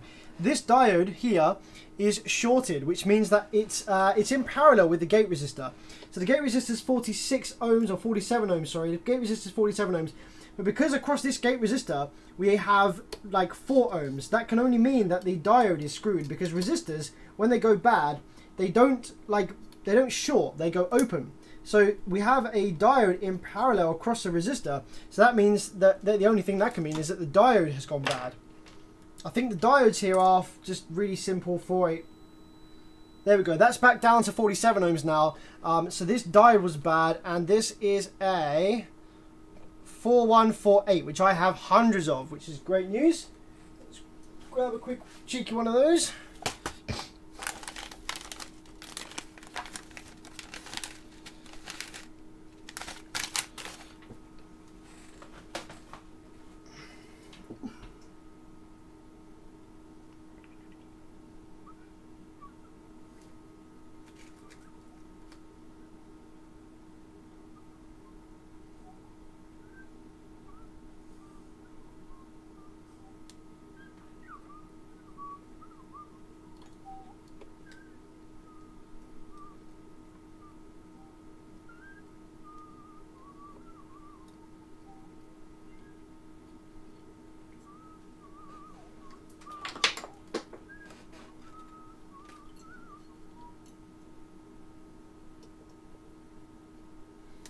Okay, now let's just check we don't have any more unwanted continuity between the gates of the high side. Looks like we do. Looks like there's another bad diode somewhere. I think this one's bad as well, guys.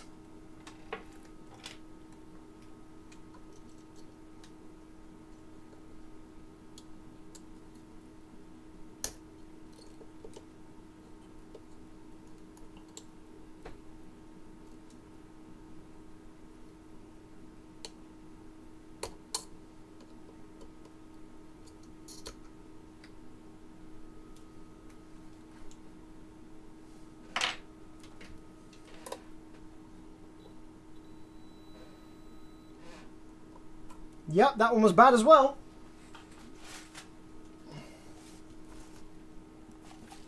What does the bad diode do to it? So basically this amplifier has diodes across in parallel with the gate resistor. So the gate resistor is 47 ohms, okay? And the diode is wired so that it blocks current from going in to the MOSFET. So what the diode does is it, when the drive circuit turns the MOSFET on, the signal to turn the MOSFET on goes through the resistor, and the diode, it gets blocked by the diode. So the drive signal goes into the MOSFET through the resistor, 47 ohms, but then when the drive circuit pulls the MOSFET off, pulls it down to ground, it can instead go through the diode, because now the current can travel backwards through the diode to the drive circuit to turn the MOSFET off.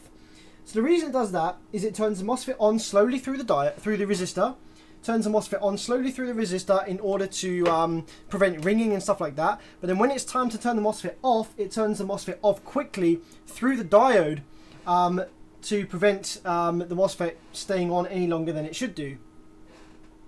Okay, that looks good. We have the correct resistance readings across all of those now. I still think it's going to go bang, but we shall see. Let's see what happens when we power it up now. Zoom out a touch on here. There we go. So we want low side drain on this set of MOSFETs here.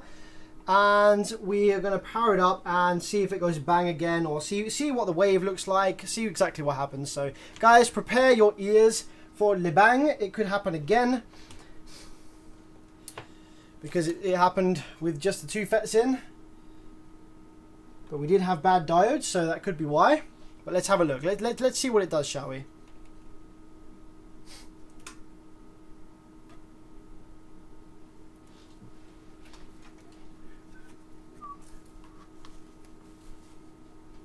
Okay, ready? 3, 2, 1.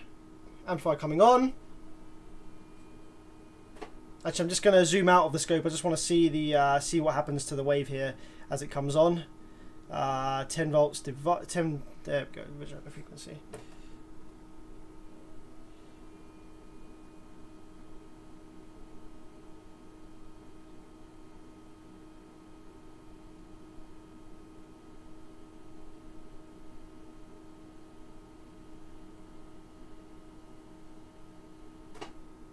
Nothing happened.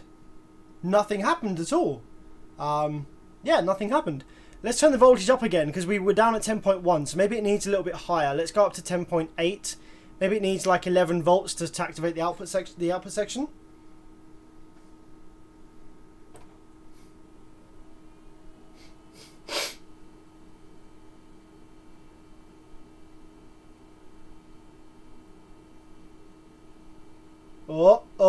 Oh, it's trying. It's trying to turn on. You see that? It's trying to turn on. Okay, let's add some signal. Let's apply some signal to it. So we have some RCA signal here with a 50 Hertz going in. Let's give it some RCA signal. Let's see if we can get it to come on with some RCA signal.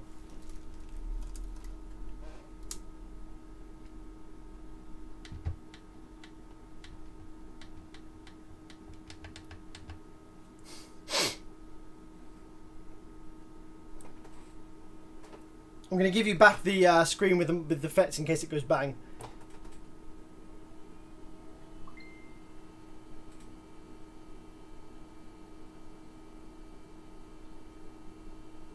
Oh, it's trying. It's trying. It's trying so hard. It really looks like it wants to work. That is a typical Class D, like not quite working yet because it's not got enough feedback loop. I'm going to turn the gain up a bit more.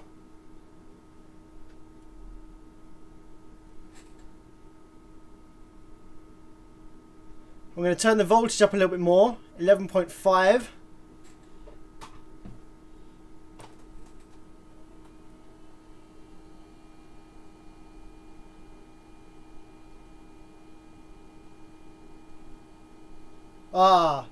Okay. Well, that's not great. So it's definitely not happy, but it's trying. It is that's better than it was. So okay, it's not exploding anymore, and it is trying its hardest to come on. So ladies and gentlemen, I think we'll leave it there. It's 12:30 and it's gone midnight, and it's time to end the stream. But yeah, I wonder whether this amplifier would have just worked if Ian hadn't told us to connect the positive rail to the low side gate. Maybe, maybe not. But yeah, I think that we have a chance of getting this back up and running, possibly. But it's difficult to say. These amplifiers are very, very fussy with the model of MOSFETs that they use. So these are 640Ns. I wonder if we loaded this back up with 31N20s, the original ones that it uses, I reckon it could potentially come to life. But yeah, we'd have to drop in a bunch of 31N20s to see if that was the case or not. We do appear to have good looking drive wave without the MOSFETs in, so I don't think there's much else we can do in that regard. But yeah, there's potential to get it up and running. It's at least it's not making the FET go bang anymore.